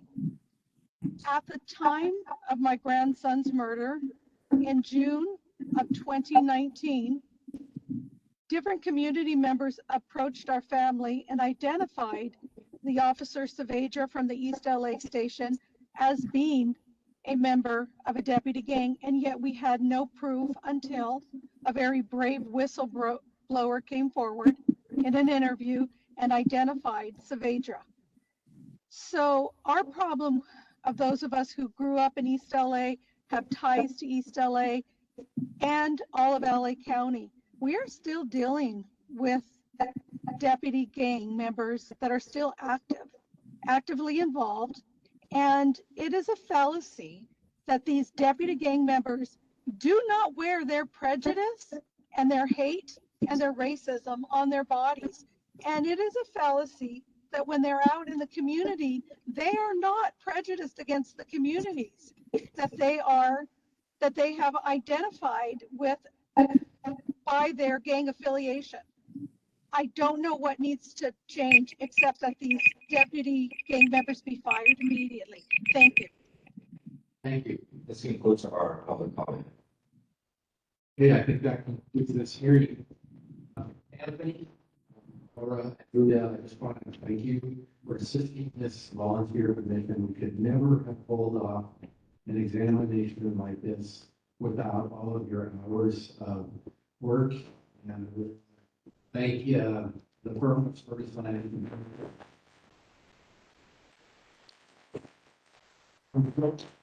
For donating their time to help us develop this evidence. We really appreciate it. That's going to conclude this hearing. I wish I could announce the date of our regular hearing, but it isn't set, is it? We are going to be at St. Anne's on the 13th, which is next Wednesday. And have our regular meeting. I wish I could say that this concludes our special hearings on deputy gangs, but as we all know, the witness refused to answer some questions that relate to discrimination claims that were sustained against him. So I'm going to leave this open, and we may or may not have further hearings at a later date. Thank you, everyone.